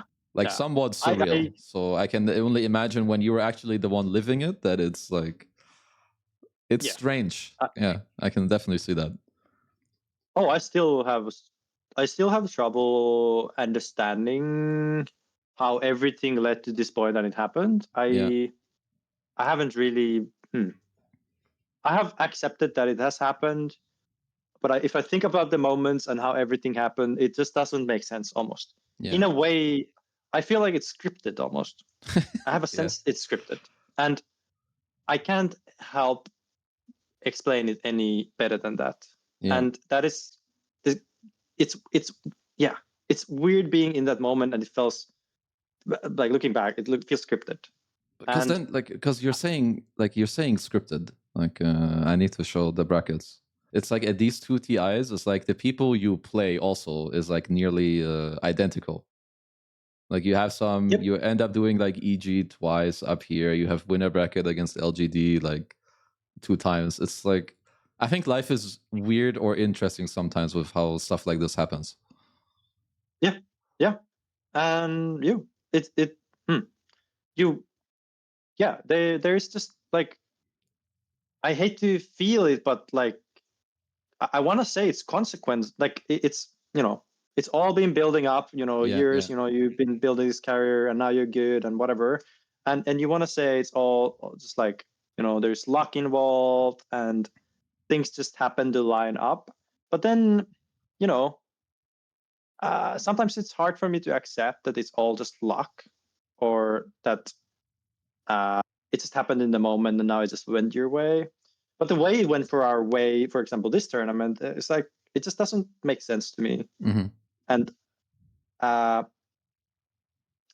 feel like I discredit myself in a way because I don't fully believe it that it Well, happened. you probably do, because like things don't just happen. It's like it needs to happen, and you need to like make it work. And like, and the way we won TI, it's like these games, like the LGD third game and the EG last game, and then this went to final game, and the way we win it, it doesn't look normal. It just doesn't.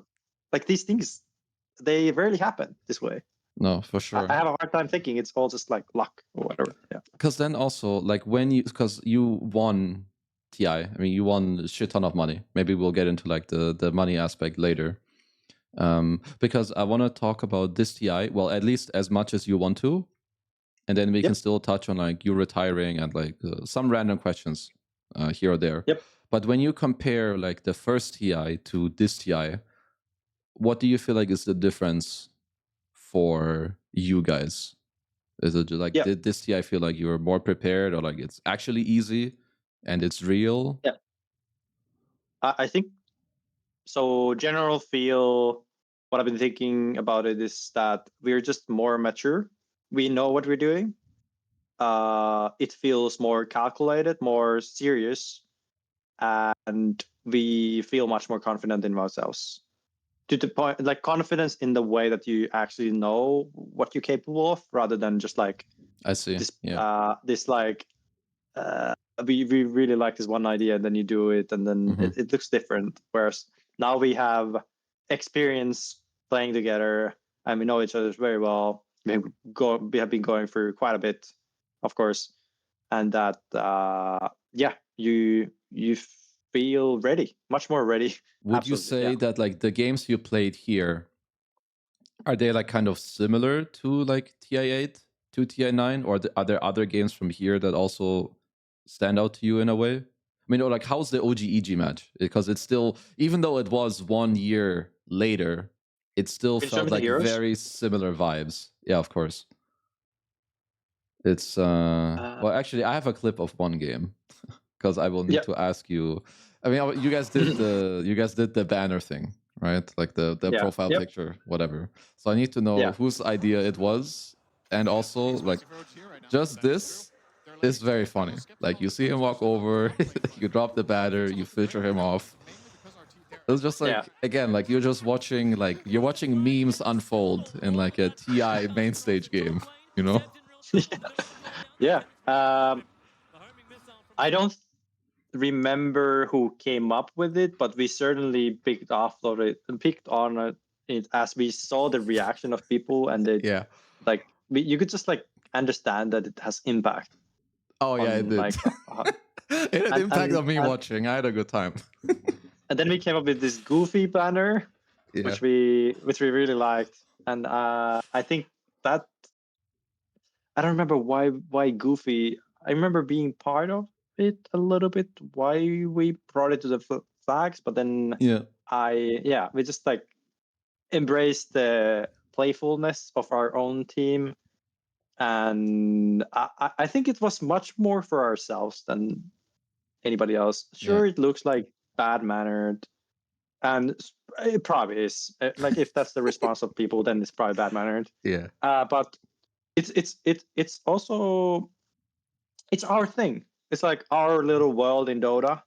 How we choose to play the game. It's not like almost like our rules and our style. Yeah. Yeah. And I think when you fully embrace it, and that's what you have going for you, it can be very powerful. It's like a ritual, and there's so much. It creates so much meaning and so much energy when you vibe it together. Yeah. That it's very energizing, and just like it's almost like it's familiar to you, so you feel better about yourself. Like this is our thing. Yeah, so it's like a little like a cheat code in a way for yourself. So Yep, just like and- help you feel normal and good or whatever. Yeah.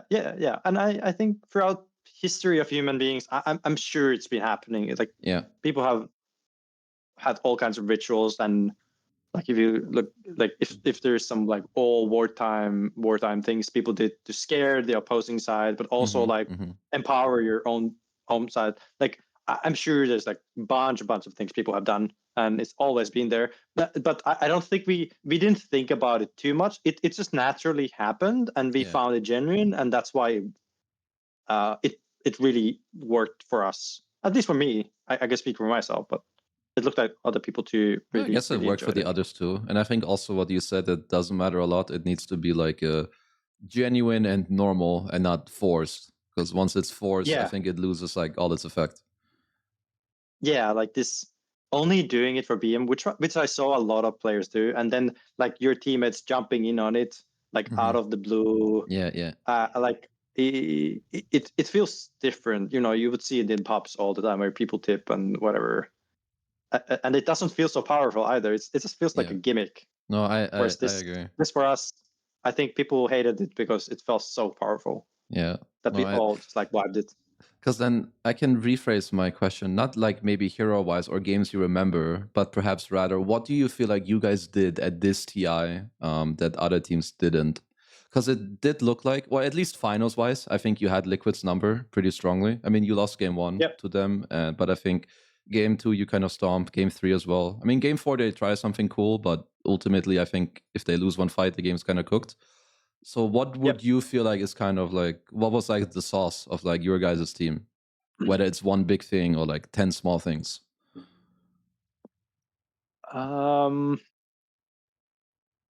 Think about it. Well, we had our own ideas that we really felt that worked, and we didn't really lean into what other people were doing. So very often there's like a meta for TI. You want to grab onto it because you think people have really figured something out. But I think we were at the confident level where we felt like we did look at meta, we looked at what the other people do, and we were thinking, okay, is there something we want to implement to our playstyle, our meta? And I think we had a big foundation of like, okay, these are the things we believe in that do actually work for us, and this is what makes us shine, and that try to push that forward so people really struggle to play against it. And I think that's something we could really lean into in this tournament. And yeah, I think sometimes it was just like very niche things, like this tiny in the Liquid series. Like sure, it's like it looks broken and all that, but I think strategically and draft wise it was very hard for Liquid. I mean, yeah, you had it 4 times I think against Liquid, right? Yeah, 1 2 3 4. And it's all relating to this TA middle lane, and it's very niche. Because this was our way. We had so much experience. We had seen this in scrims, and it was very, very uncomfortable for any team who played. It's like you just pick this pressure hero versus TA, and you have this tiny roaming, and it's really obnoxious, and you have no way to fight it almost as a team. And it just creates so much pressure. And throughout the game, it's just like can always misposition the TI. And Tiny wasn't, common in support position this tournament, if I remember correctly. But it just felt like, if they give us this, then I don't think we can lose this game almost. Yeah. That's what it felt like. And it was that confident. It's like you see TI, you pick Tiny, plus later you pick something that pressures him. Like we felt that this already seals most of our problems. Now you can just like aim for, okay, what wins team fights and like scaling. And you're gonna get a good head start, and it's gonna result into like a good game. Yeah. It's I mean, I think it's pretty powerful, and it's only at only at the very highest level where you can feel like, okay, if we get X and Y into their one hero, I feel like we cannot lose. I think this is also something that, again, you can't force it, because if you force it, you're faking it. It's more like this. I don't know if you like. Would you have advice for teams or players that will listen to create this feeling? I don't think there's like a guideline, but do you feel like there's any way that you can influence helping you work towards feeling that way naturally? Yeah. Well, one thing for sure is that it really helps going through the scenarios yourself. Now that is very hard to do because now you have to play tier. Now you have to see the matchup in the game to sort of build the confidence. But the more you pay attention to this, I think, is like when you have a hero and you have this matchup and you feel the rhythm of the game and you try to be as objective as possible. Was it because this reason or this reason? Was it because the heroes? Was there something else? And when you really pay attention to okay, I think it was because of this. And then you sort of hold on to it, and now you see it later and it happens again. I think it builds this pattern where you start to notice the underlying, okay, if X happens, pretty confident that Y happens.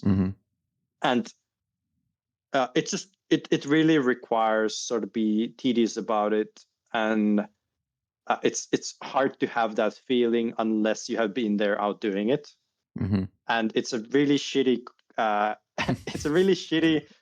tip because nobody likes that. It's like, Jerax, just be there and do it. It's like, but that's how life seems to work, to be honest. Like, and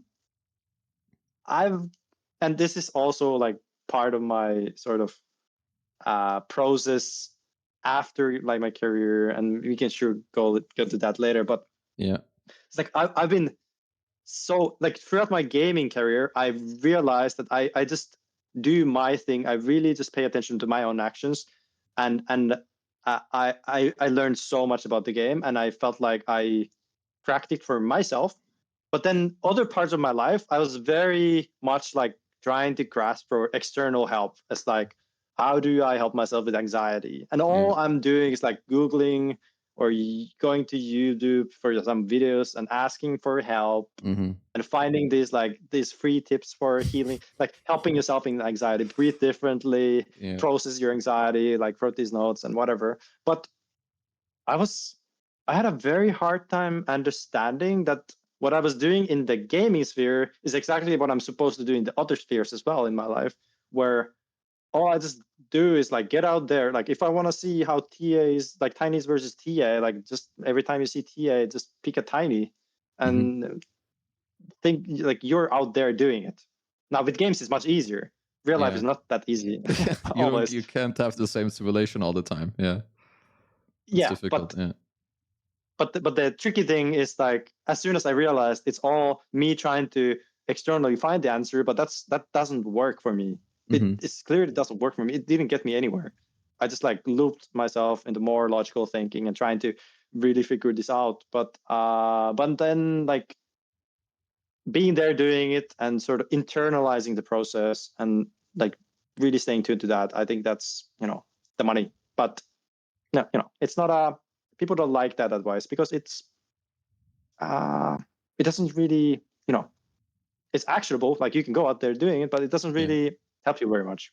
I mean, I guess that's also the beauty of it. Is like I don't think there is like a clear way. I think it's kind of like you need to be obsessed and like know matchups or like go through like the nitty gritty small things in a way. Yep. Yo, I want to give a quick thanks to all of you out there who are members of the channel. We went from 2 members to 29 members in just a matter of a few days. It really helps support the channel and it helps us to make more videos, but also better videos, because trust me, they really eat a lot of time to finish. And the main goal of these episodes, and I've only received very, very good feedback, is to just bring the players and the personalities closer to you guys, to like make it a bit more obvious of like, what is it like to have a career? What do they sacrifice? How is it really to be a pro player? Because there's a lot that goes into it and everyone has a different story. Also, this was the first video where I introduced member questions. So it's where you guys, if you're a member of the channel, that you can submit your questions to me and I can then ask them to the guest. I did it here with Jerax and I intend on doing this in the future episodes as well. So if this is something that you would potentially like to do or you want early access to the videos, there's 2 different subscriptions. The lower one will give you access to the videos early on, and the second one will allow you to submit questions. But enough of that. I just wanted to give a quick thanks, a quick shout out to all of you. You know who you are. It means a lot to me. I love seeing it. I love seeing all the feedback. With that said, thank you all so much. Enjoy the episode, enjoy all the future episodes, and we'll see you there. Okay, how about, I think we could touch on your retiring phase now, if you'd like. Sure. We have like retiring phase into some rapid questions, and then I think we're done. Yep, sure. Sounds good. All right, so then what, I mean, I guess first of all, what spiraled you to call quits after winning 2 TIs? And then what has it been like since? Yep. Yeah, very good question. It would look very, I'm sure it looks from the outside that, well, why would somebody do that? You have such a good carrier. Now you've been building, and now you're just like, as soon as you win, you just like, stop. How lame is that, Jerax? So whatever, just see. So underneath all, you don't really see what it's like for the human being when they do all these things. But underneath, for me personally, was that, I was battling this feeling that there's, I've been around this thing for a long time and I'm craving for new challenges. And something about Dota wasn't really igniting me the same way. It's almost like I had lost the passion, or it had shifted. Like I was really wanting it to be the same way as previously, but it wasn't. My feeling was that I have to move forward with this thing. And that sucks, and it was hard to accept, but it took me, and I was really fighting that throughout my career. Like I think it was like 2 to 3 years since like I won TI. I had that building probably during liquid times, maybe, but maybe a little later. Yeah, maybe beginning of OG, to be honest. But I was managing it. I was trying to find new ways of fueling my career. TI8, I still had this feeling I want to go at least one more. Like after TI8.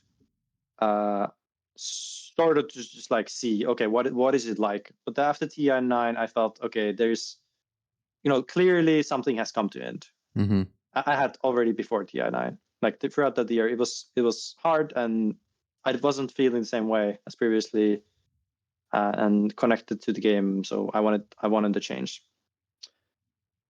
Yeah, that's pretty much what got me out of Dota, and that was very disheartening, very sad. I had to say goodbye to many, many, many things. And building this life around this kind of career and these kind of people, it's a very special thing, and I am very, very grateful for anybody who has been out there, whatever contact, whatever connection, and I'd be so lucky, like so. It has brought me so much joy in life, and I don't know what I could have done without it. Yeah. Because if this didn't work out for me, I'm not sure what would have worked out for me, to be honest. Yeah. So what it looked after, well, I tried it again. I had people in EG that I really admired, RTZ and Crit especially. Before you go more into this, if you could go back in time and not do the run with EG, would you decide against it? Or was it still a good experience for you? Yeah, it was definitely good for me. It was very, very, very good. Yeah. I definitely see it afterwards how it was good. It was not easy at the time. Yeah. But yeah, it was great. Okay. I had to see it for myself. I wasn't feeling comfortable enough to be like, oh yeah, I'm not gonna go for this. Though I did, like, I got a lot of messages from people, a lot of people who said, hey, just do you still want to reconsider? You should probably think about this again, or such things. But yeah. you know, I trusted myself. I just went with how I felt in my gut, and I think it was the right thing to do. Okay. Sure, you know, people can say all things they want to say about it, but I had to see it for myself. Just like anything else in life, sometimes you just have this feeling that you have to go out there to do it, to see it, and you can logically think, okay, there's no reason to do this or whatever. But if I really trust my body in that sense of like, if the feeling is very strong, there has to be something out there. Yeah. Like, and for me, it's much harder to not listen to it because I start to have regrets almost immediately. And then that is a hard life. I don't know how to live like that. Yeah. I have to go there. I have to do it. I have to trust it. You played in EG and then you stopped, and then later you tried, like, you did some coaching, right, with Liquid. Yep. Maybe you can get like what made you like swing into that direction? Yeah, so my time in EG proved me very clearly that oh yeah, Jesse, like I don't think you're ready to put your time in these games the same way. It was very clear. Yeah. And especially in that new environment, in a new position, like thinking back previously, I was like so invested. I could pour so much time and energy into the game. I was not being able to do that. Yeah. The most thing I poured my time to is like team culture and really trying to make the framework better and better and better. But I wasn't necessarily there on the field doing the job that I really needed to, like, you know, hone.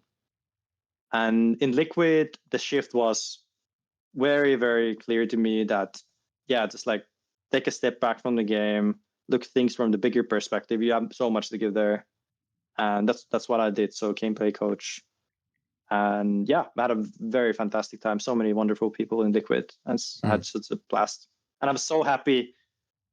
So we had a very rough season, but I'm so happy we got third in TI somehow. And it's incredible because, yeah, we made it work. I don't know what I mean. For this TI was kind of cool, I think, for both like you guys in Liquid and Secret, because you both came from like last chance and like you did like the super heavy climb. I mean, I always have something about like Liquid, or specifically Boxi, because I know you coached them. And I think that actually, I mean, he's an insane post-4 player now, but he might be the best post-4 right now that is playing. I would like to know like your impact on him, because I don't know who told me. Maybe it was Insania, or maybe it was Matu. But you worked more closely with some people compared to others. Maybe some needed more. You have more expertise on one role compared to another. Maybe you can talk a bit about that as well. Yep. So Team Liquid, I was especially focused on the supports because I think so I tried to create or I created like a framework with the team to like play through. We created the foundation of like, okay, this is what we want to, like a game plan that sort of sticks almost to every single game that we can follow. And we had like one game plan, but we could like change that depending on heroes. And that required some things, especially from the supports, that I believed had to happen in order for us to do that. So usually the moving parts of the early game is the supports. And when you make the rotations well there, or their actions, that can lead to certain kind of scenarios. And that was, of course, like what I'm used to doing. I had the most expertise. Like I wouldn't be able to talk to Matu like how to carry a game, whatever. I trusted him fully. Let him do his thing. But some of these team things, I'm just like very advocate of certain very niche things, which I find very important.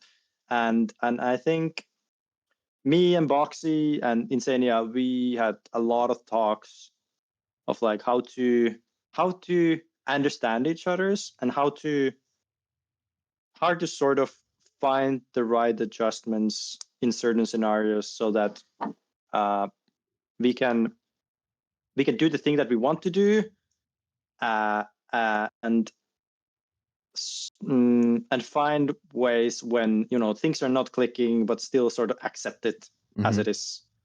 And I think both of them like progressed immensely throughout the time, and I think they started to see what I see in the game, and that was very, it worked out much better than I thought, which I was very happy, and they just rolled through it. I almost felt that sometimes like I'm like, sure, I'm doing like replay sessions or like analyze the opponents, but I don't need to say them anymore much. They are just doing it, and I was very happy that I made myself sort of obsolete, and they were shining, and they were almost disagreeing with me sometimes because they saw even a better thing, and I was like, go for it, dude. It sounds great. Like they find the details, and that's how it's supposed to be. Like they're not supposed to listen to me, and that they see it from themselves. And especially I think Boxi found a lot of like sort of his comfort spot in the team, whereas previously he had hard time sort of helping himself see eye to eye with the team, but also the team helping him see eye to eye. Let's say if there's a position 4 player watching, what would you say is like some of the biggest advice you could give like an aspiring post 4 player?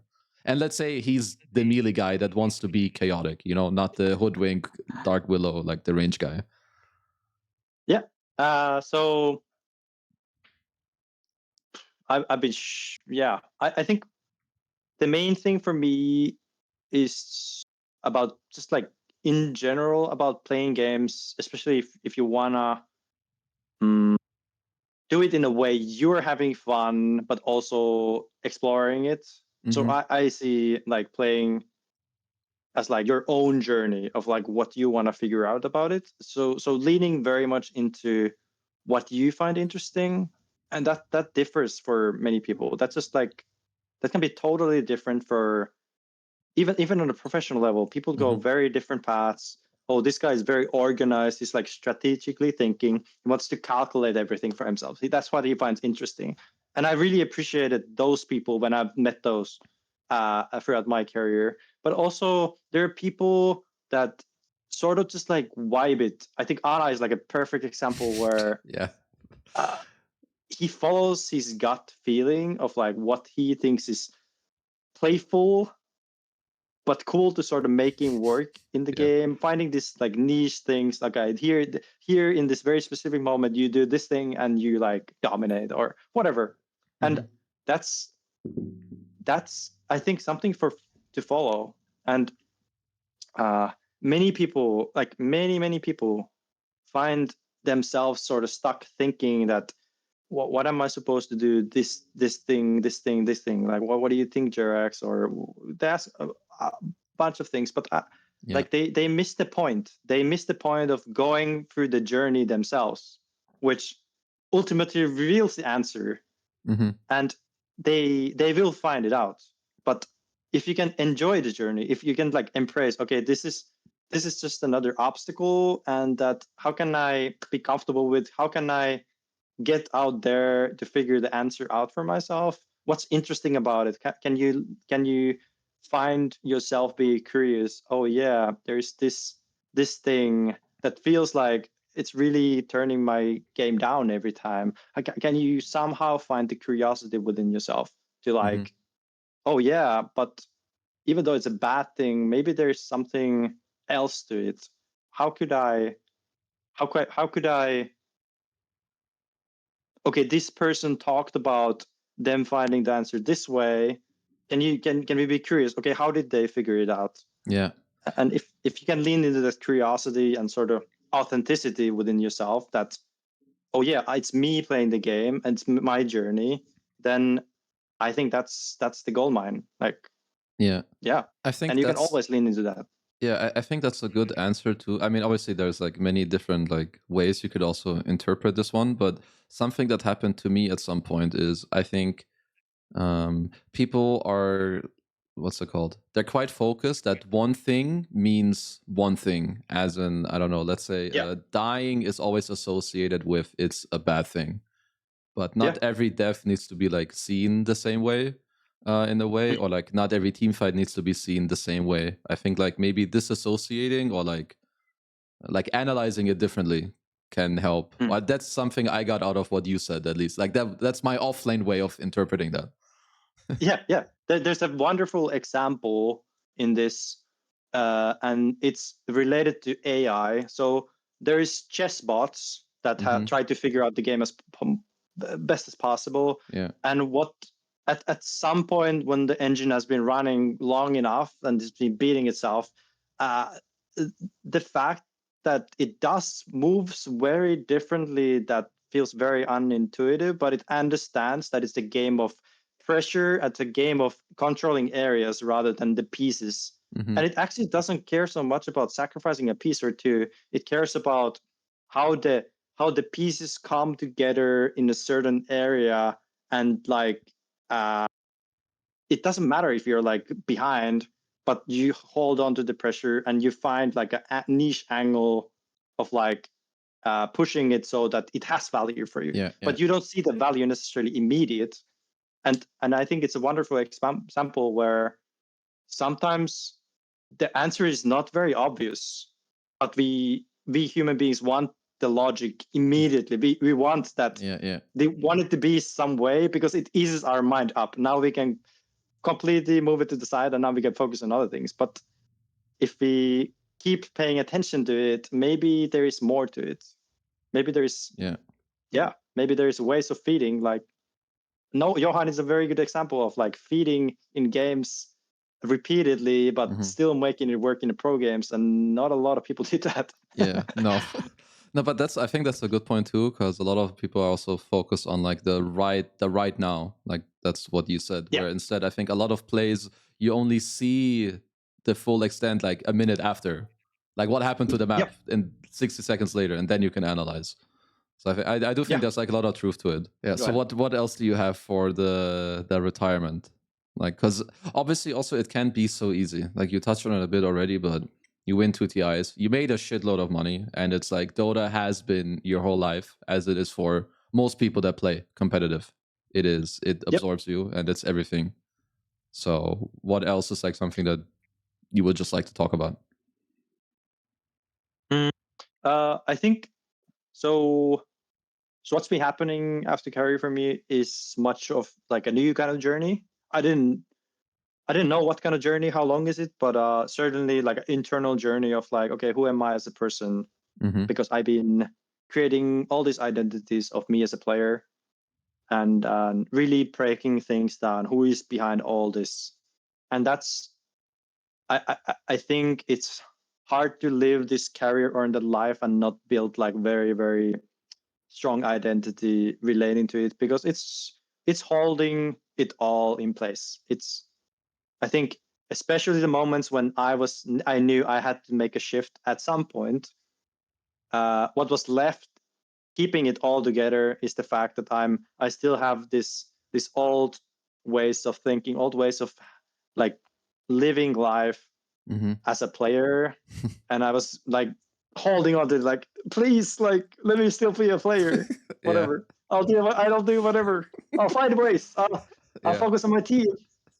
I'll meditate. I'll walk daily, so I take more breaks. And but the reality is that eventually it will end, and I think that's a hard thing to accept.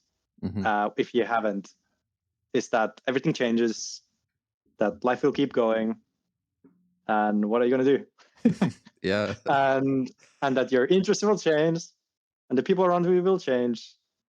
And for me, the hardest thing was accepting that, I have all these kind of problems beneath video games. So all kinds of addictions, all kinds of identities. And as soon as I stopped playing, I realized that there's like many, many things I need to stop in my life, and many, many things I need to change so that I have a more whole life. so finding your own values was, for example, something I felt like I wasn't connected to it very well. Whereas actually there was actually wonderful people around me, and I didn't feel that connection of like these people feeling that important to me, even though they were important to me. And that tells me, well, I wasn't just emotionally very tuned to myself. And that's, and not being emotionally tuned to yourself, there's probably a reason behind that. So bunch of addictions, bunch of just the things piled up that you have been pushing around and not really be there for them and dealing with it, as you could say. Yeah. What do you think has been like one of the things like helping you the most with some of the struggles? Like, let's call it the retirement struggle of like, usually you're playing like 10 hours a day, but now you're actually, with your thoughts, or you see that like, whoa, like my gaming was masking this. Like some of the things you said, is it like time that has just helped you? Is it like self-reflection or being with friends? Slowing things down is certainly one. I live this life where I'm just so I had this feeling that I'm a person that that is like jump between things, and I'm just like very dynamic, and I'm also that. But I kept feeding into this story that the video game me is the true me. Yeah. Which is like loves to live in these chaotic environments and figuring things out, constantly problem solving, constantly logically thinking, and trying to solve these puzzles. But that wasn't really me. I think once I figured that story, that really helped me, because there's no fast forward to like how to figure that out. I don't ask me questions, but I think let me think. Hardest thing for me was to ask for help. It's that simple. That's a classic. Yeah. Though I do see the benefit of like doing the introspection by yourself, because now there is no external. But I think what I really struggled with is that I'm just in this like loops of logical thinking, but I can't get out of it because I'm all just in my own head. And what could have helped me is that I share these thoughts to somebody else. And I noticed like once in a while I went to talk with people about like these things. And it was hard to accept that I was having such a hard time. But that I went out there to talk, and I was like, how this helped me so much to just share my thoughts to somebody else. How does that work? It's like I've been doing all this work with my notebook and reading and YouTube videos and whatever, but somehow this that I'm sharing in a conversation to somebody, that what I'm going through is actually the most helpful. And I really didn't understand logically why that is, but that's really what I've come to realize that really helps me the most. And just like speaking your things out, speaking your thoughts out, speaking your emotions out, doesn't matter how embarrassing you feel. Like everybody's going through these things. Yeah.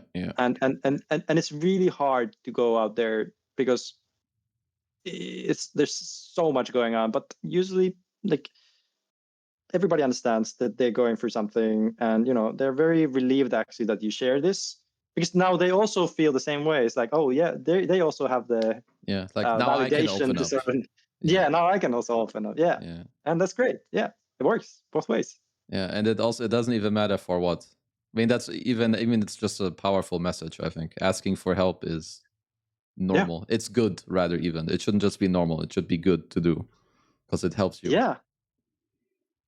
I have this feeling that I'm supposed to share that, like, even if you win TI twice and like earn a bunch of money and like it doesn't, like, you still face the very same human problems. Of course. Yeah. And if you keep hiding from it, if you keep lying to yourself, you'll be trapped, and it doesn't take you anywhere. It doesn't truly help you tune into self, who you are as a person, and all the things that you have achieved. It actually, there is no need for that. It doesn't help you. Like, sure, money helps you because it can be a problem, but I'm saying this, that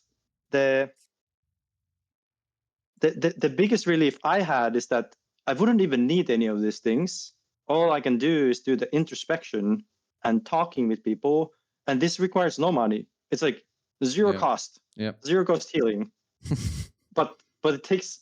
But once you realize it, then it's like so freeing because it doesn't matter. Like I could just I wouldn't need any of this, and I'm very happy for that function because everybody can do it.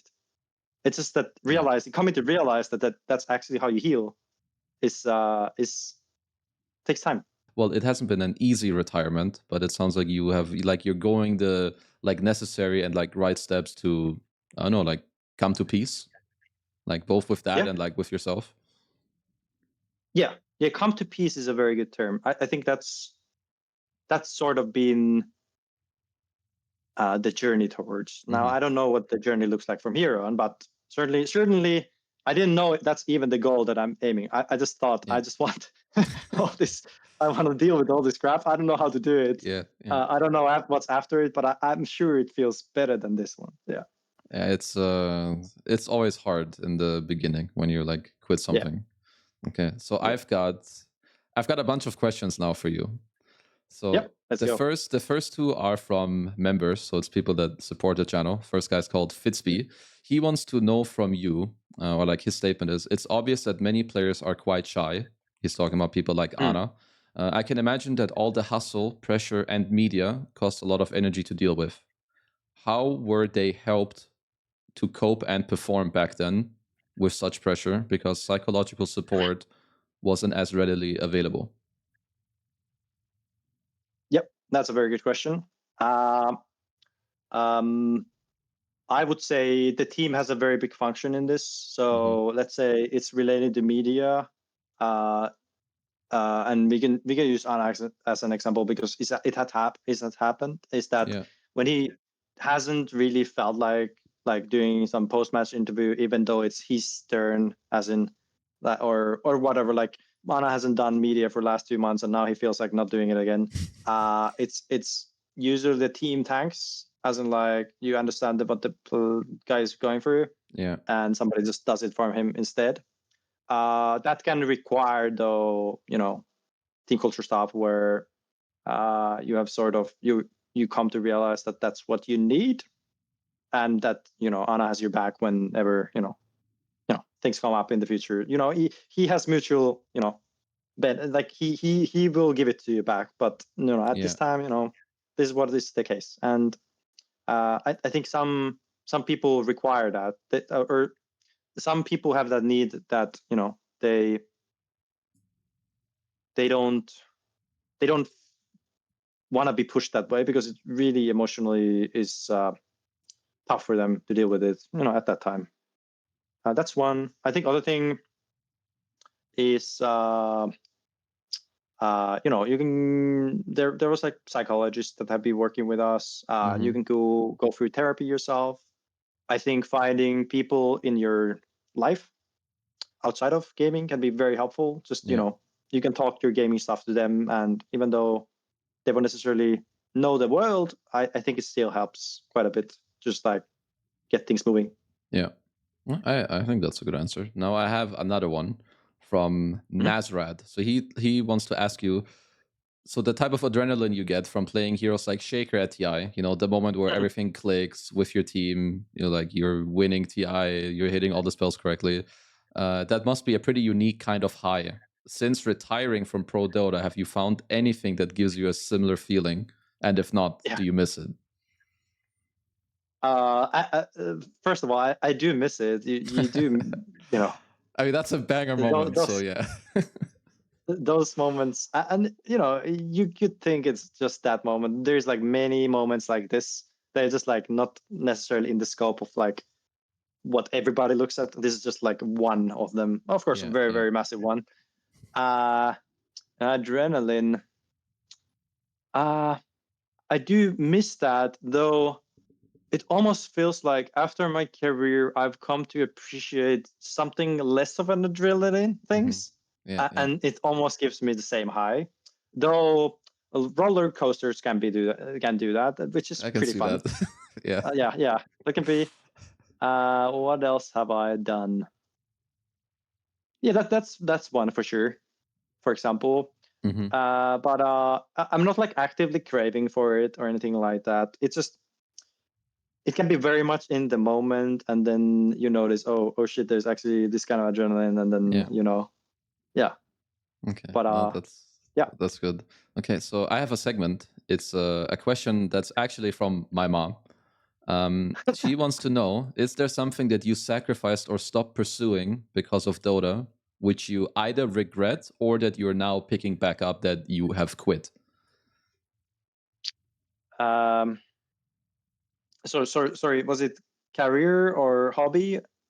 Anything related that you stopped doing because of your Dota career? Yeah. Yeah, I think a bunch of things. Not too many though. Mm-hmm. So one thing for sure is like other games. I really wanted to play other games. At times I did go there and I was like, holy, there's so many good games. Yeah. And I was so excited. And I think that's probably for many gamers. I did, being in Liquid's boot camps, like rooms or Yeah. OG rooms or whatever. Like people play different games there, and they can be more passionate about that game than their pro carry game. It can be pretty interesting, but it makes sense. That for sure. Hobby wise, I mean, one for sure is like people around me. I just didn't have the time and energy at the times when I was home to really spend it with them, and that's probably a regret. And to be honest, the hardest thing for me was that I didn't feel the meaning of people always, and that was very hard to grasp. Mm-hmm. Yeah, because I see. somehow because I just like really funneled all my time into this career and the people around there and the community and whatever, and then somehow I just wasn't connected to this part of me that found meaningful people elsewhere also. And when that was like obsolete, like when that was absent, that was like very tough, because I knew that is not the case logically, Yeah. but I just don't feel it. And it at times, I've been to relationships throughout my career, or like family members, like, being there watching me, or like wonderful friends Mm-hmm. that have been out there really helping, really cheering, always wishing me all the best. And I don't have that sort of meaningful feel for them. It's like I'm disconnected. That was very hard. And I understand it now why that is, but I just wish I it's like I wish that I was there for them, because I needed them more also, and I wanted to be in contact with them more. But that's a very strong realization, because I think while you have had this in a bigger scope compared to like probably me or other people, I can relate that you have people who like message you and reach out, who are like, they're checking on you, or like wishing you good luck, and you're like, yeah, I'm good, fine, and like you go play your next game or something.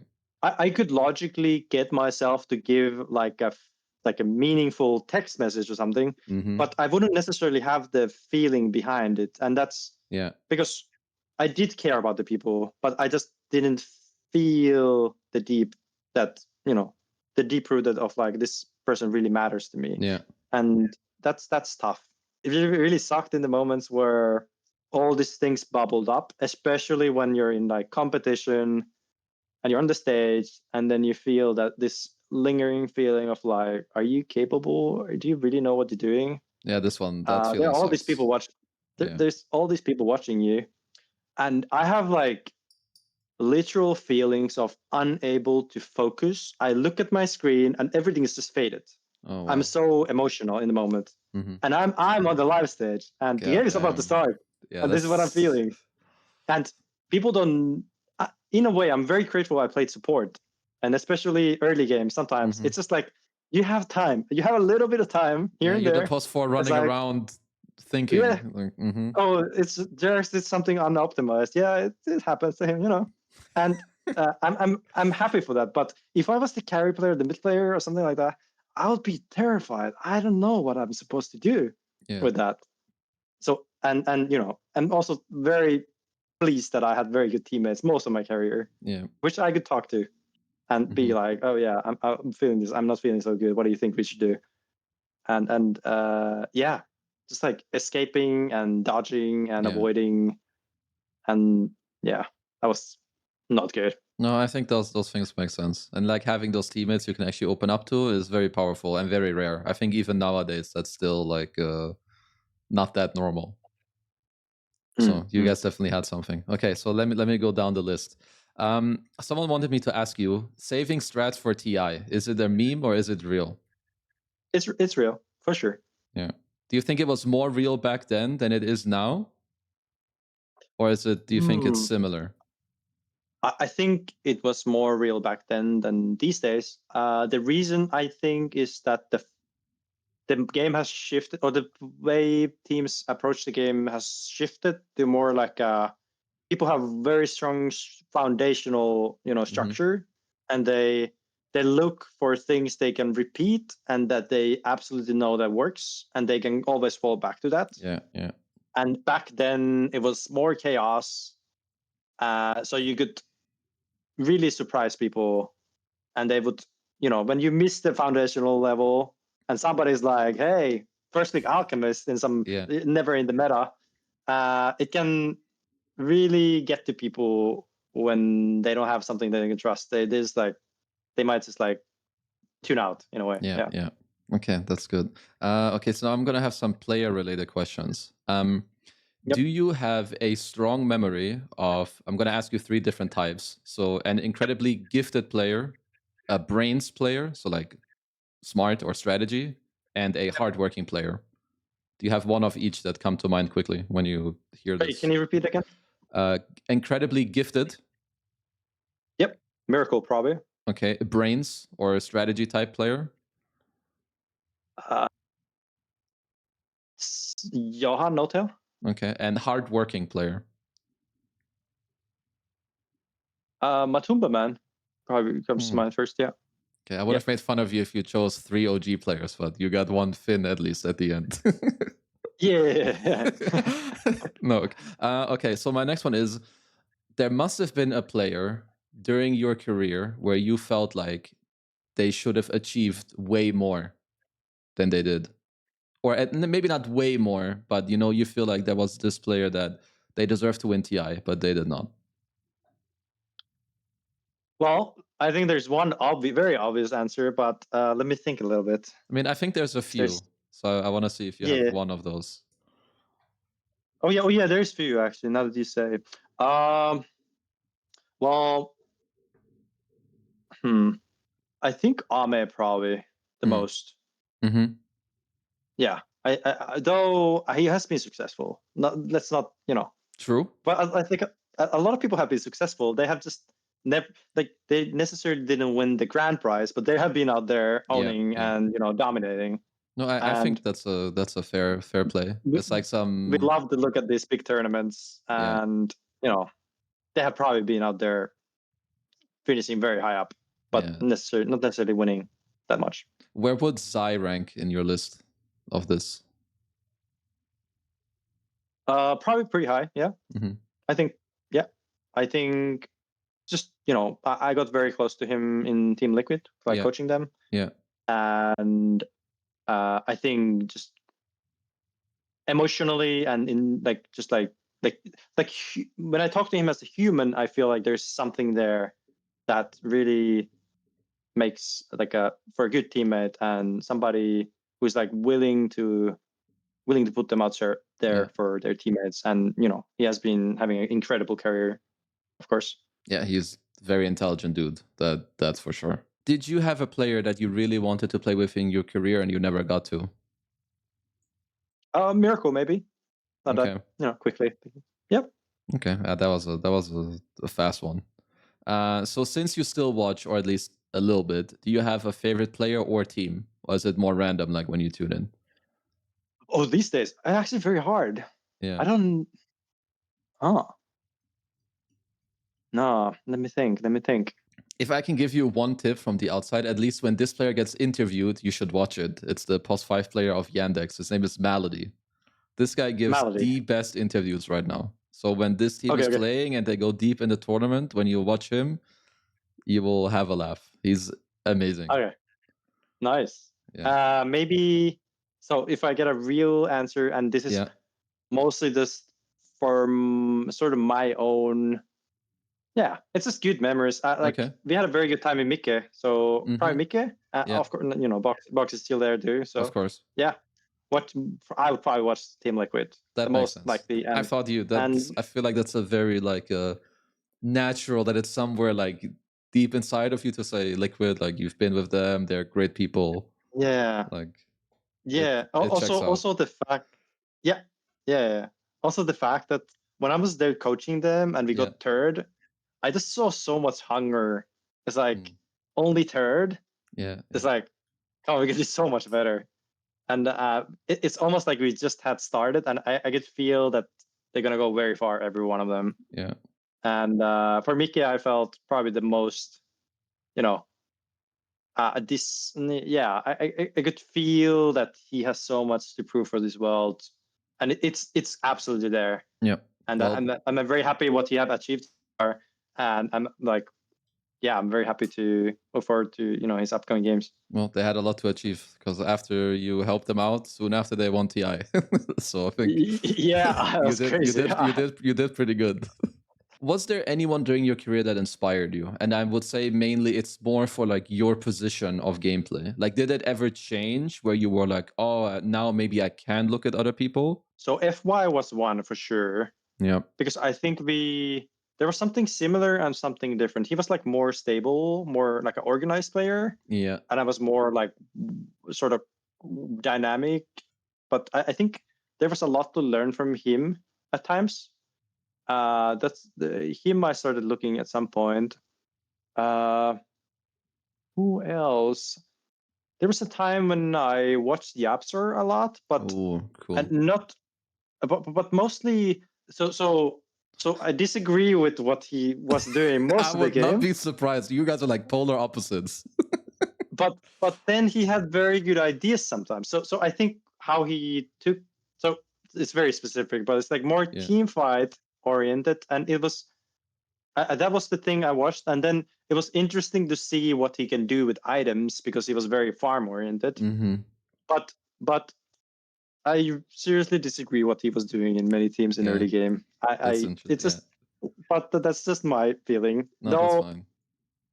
To be honest, if Dota was played optimal in a wild world, and this actually happened when we played OpenAI, the economy, the resources were distributed between the bots or the AI much more equally. And I actually think that was back then much better way of playing Dota than us shoving all these resources to this and this and this guy. But I advocated this thing for my team. They didn't really take it lightly. I think there is value to it because there's a time in the mid game where if you have resources along many people, I think it's actually very useful that different people press different buttons, and I think there's smaller items that will accumulate into like a bigger result at that phase. But it was my ideology back then. I'm not sure if that was actually good. I do think just there's never something cool about it because, like, I mean, obviously, what they did. I mean, you guys played OpenAI and they whooped your ass twice, no? Or wasn't it like this thing? Well, or no? Not really.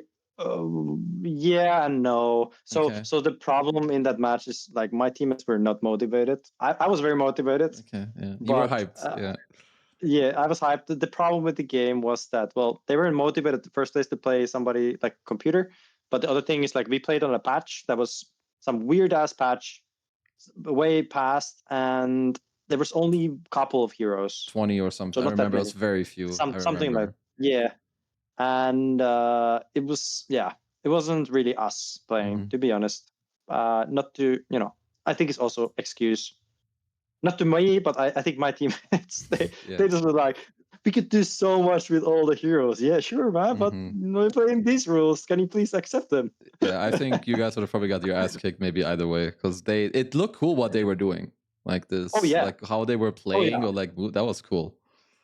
And I think that's how Dota is. Yeah, I think that's how I knew it that's gonna happen, and then we played them, and that happened. And I was like, God damn, they're doing it. They figured it out, and I wish I could get my teammates to do this and listen, and But to be honest, some things you just have to let slide. It's also like a very fundamental shift, like a very big picture shift, and when you play pops, you never get to play that. You cannot practice that other than you guys maybe together. Yeah, exactly. And then that's sort of wasn't always happy with that. I didn't expect this question. Yeah, like I didn't expect this question to have an OpenAI in it, but because it's funny, I had it in my prep actually, because I think it's a cool topic actually, and you guys also got to play it. It was cool. Yeah. Okay, I have a dream team of 5 players. You can choose if it's either a free-for-all or players you have played with. So if you could make your own dream team, who would be in this team? Right now? You can choose anyone. You could say peak time of you, like before you quit, or like the day you won TI the second time. Let's say the other 4 people, they vanish off the earth. Who are the new 4 guys around you? I would probably choose Mike now that we talked about him. Okay. He's playing carry. He's playing carry or mid lane. I'm not sure which one. Either. I think Nisha would have been fun to play with. That never happened for me also. Yeah. That guy is good. I was thinking, I'm thinking Ame or Nisha. I'm not sure. Okay. That could have been fun. And then we could have to ask one thing I have to ask one thing in between. I think Yatoro is like modern day Miracle in a way. Are you familiar with him or not as much? Not most recently, but yeah, he's crazy. Okay. Yeah, this guy's also. But anyway, sorry, I'm a big fanboy, but please continue. Yeah, I'm a Mike fanboy. Yeah, rightfully so. Yeah, Fate Beyond offlane, some good old times, and let me think. Position 5.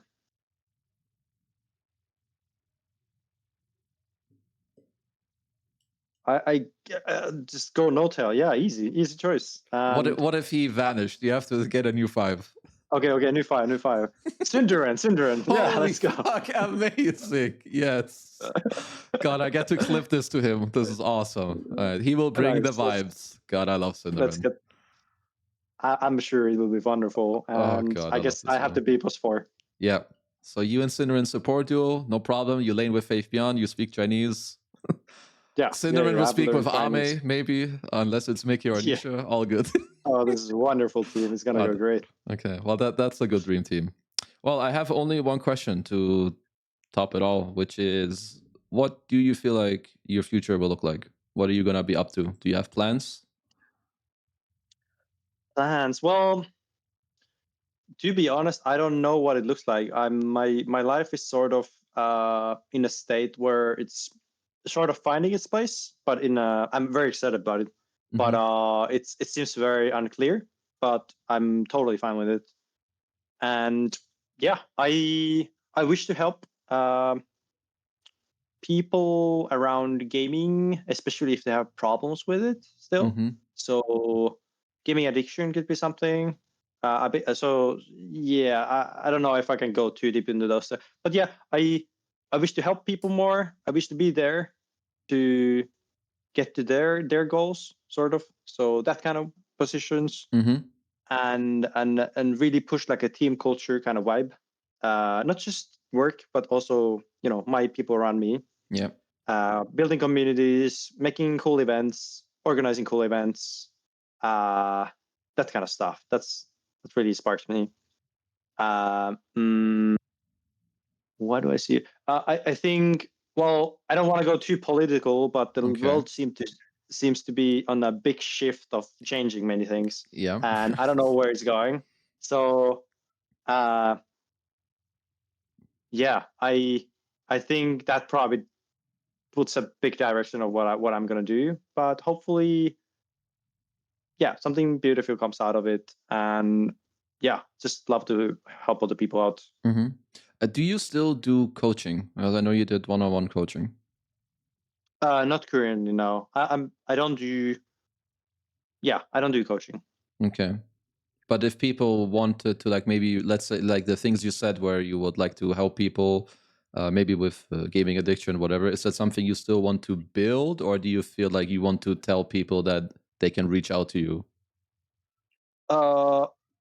Yeah, I would be happy people reaching out. Yeah, Okay. feel free. I wonder which way. Is this going to YouTube or such? It will go to YouTube, yeah. Yeah, people can write in the comments. I'll be there. Okay. Yeah. Let's see what happens then.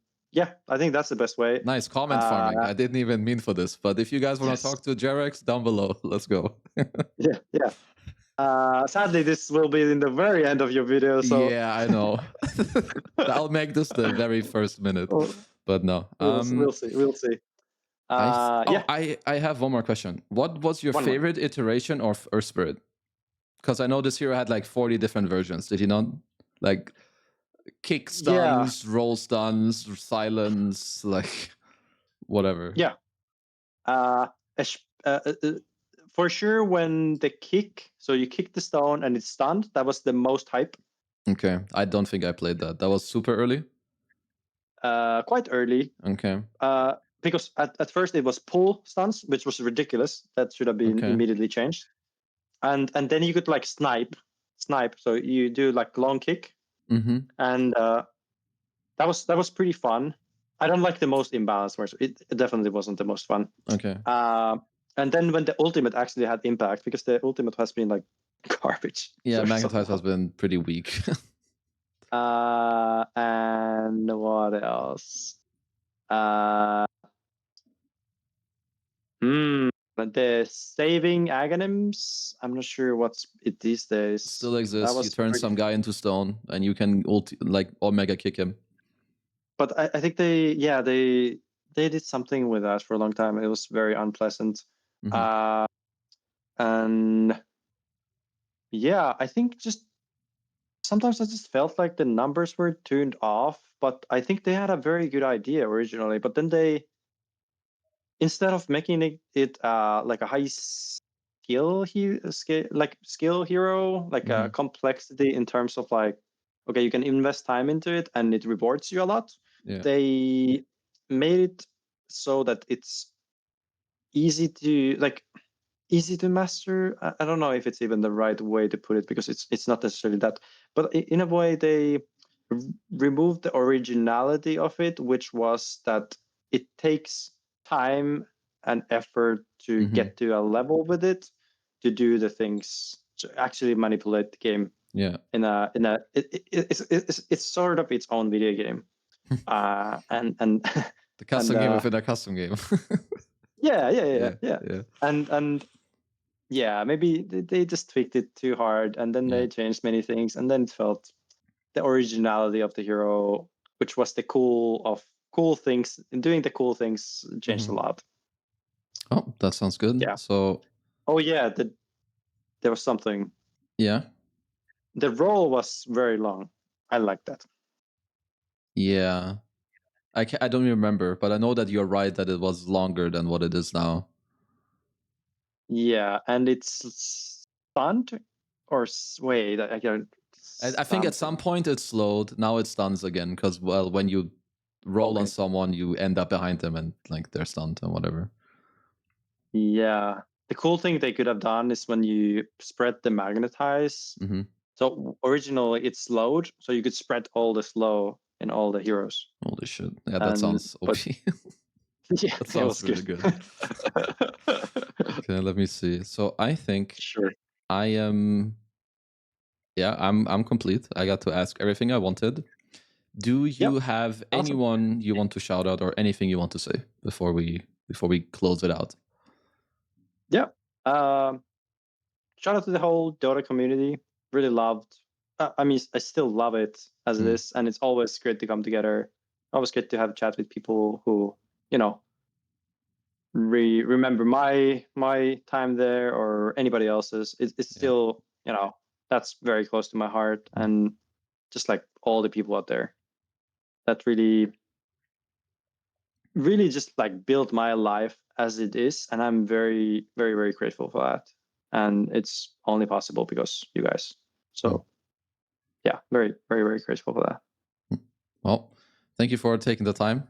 I got to bombard you with a lot of questions, but I think people will enjoy it very much. I enjoyed it very much. So thanks for taking the time. And yeah, thank you all for Maurice. watching. And we'll see you all next time. Bye-bye. See ya.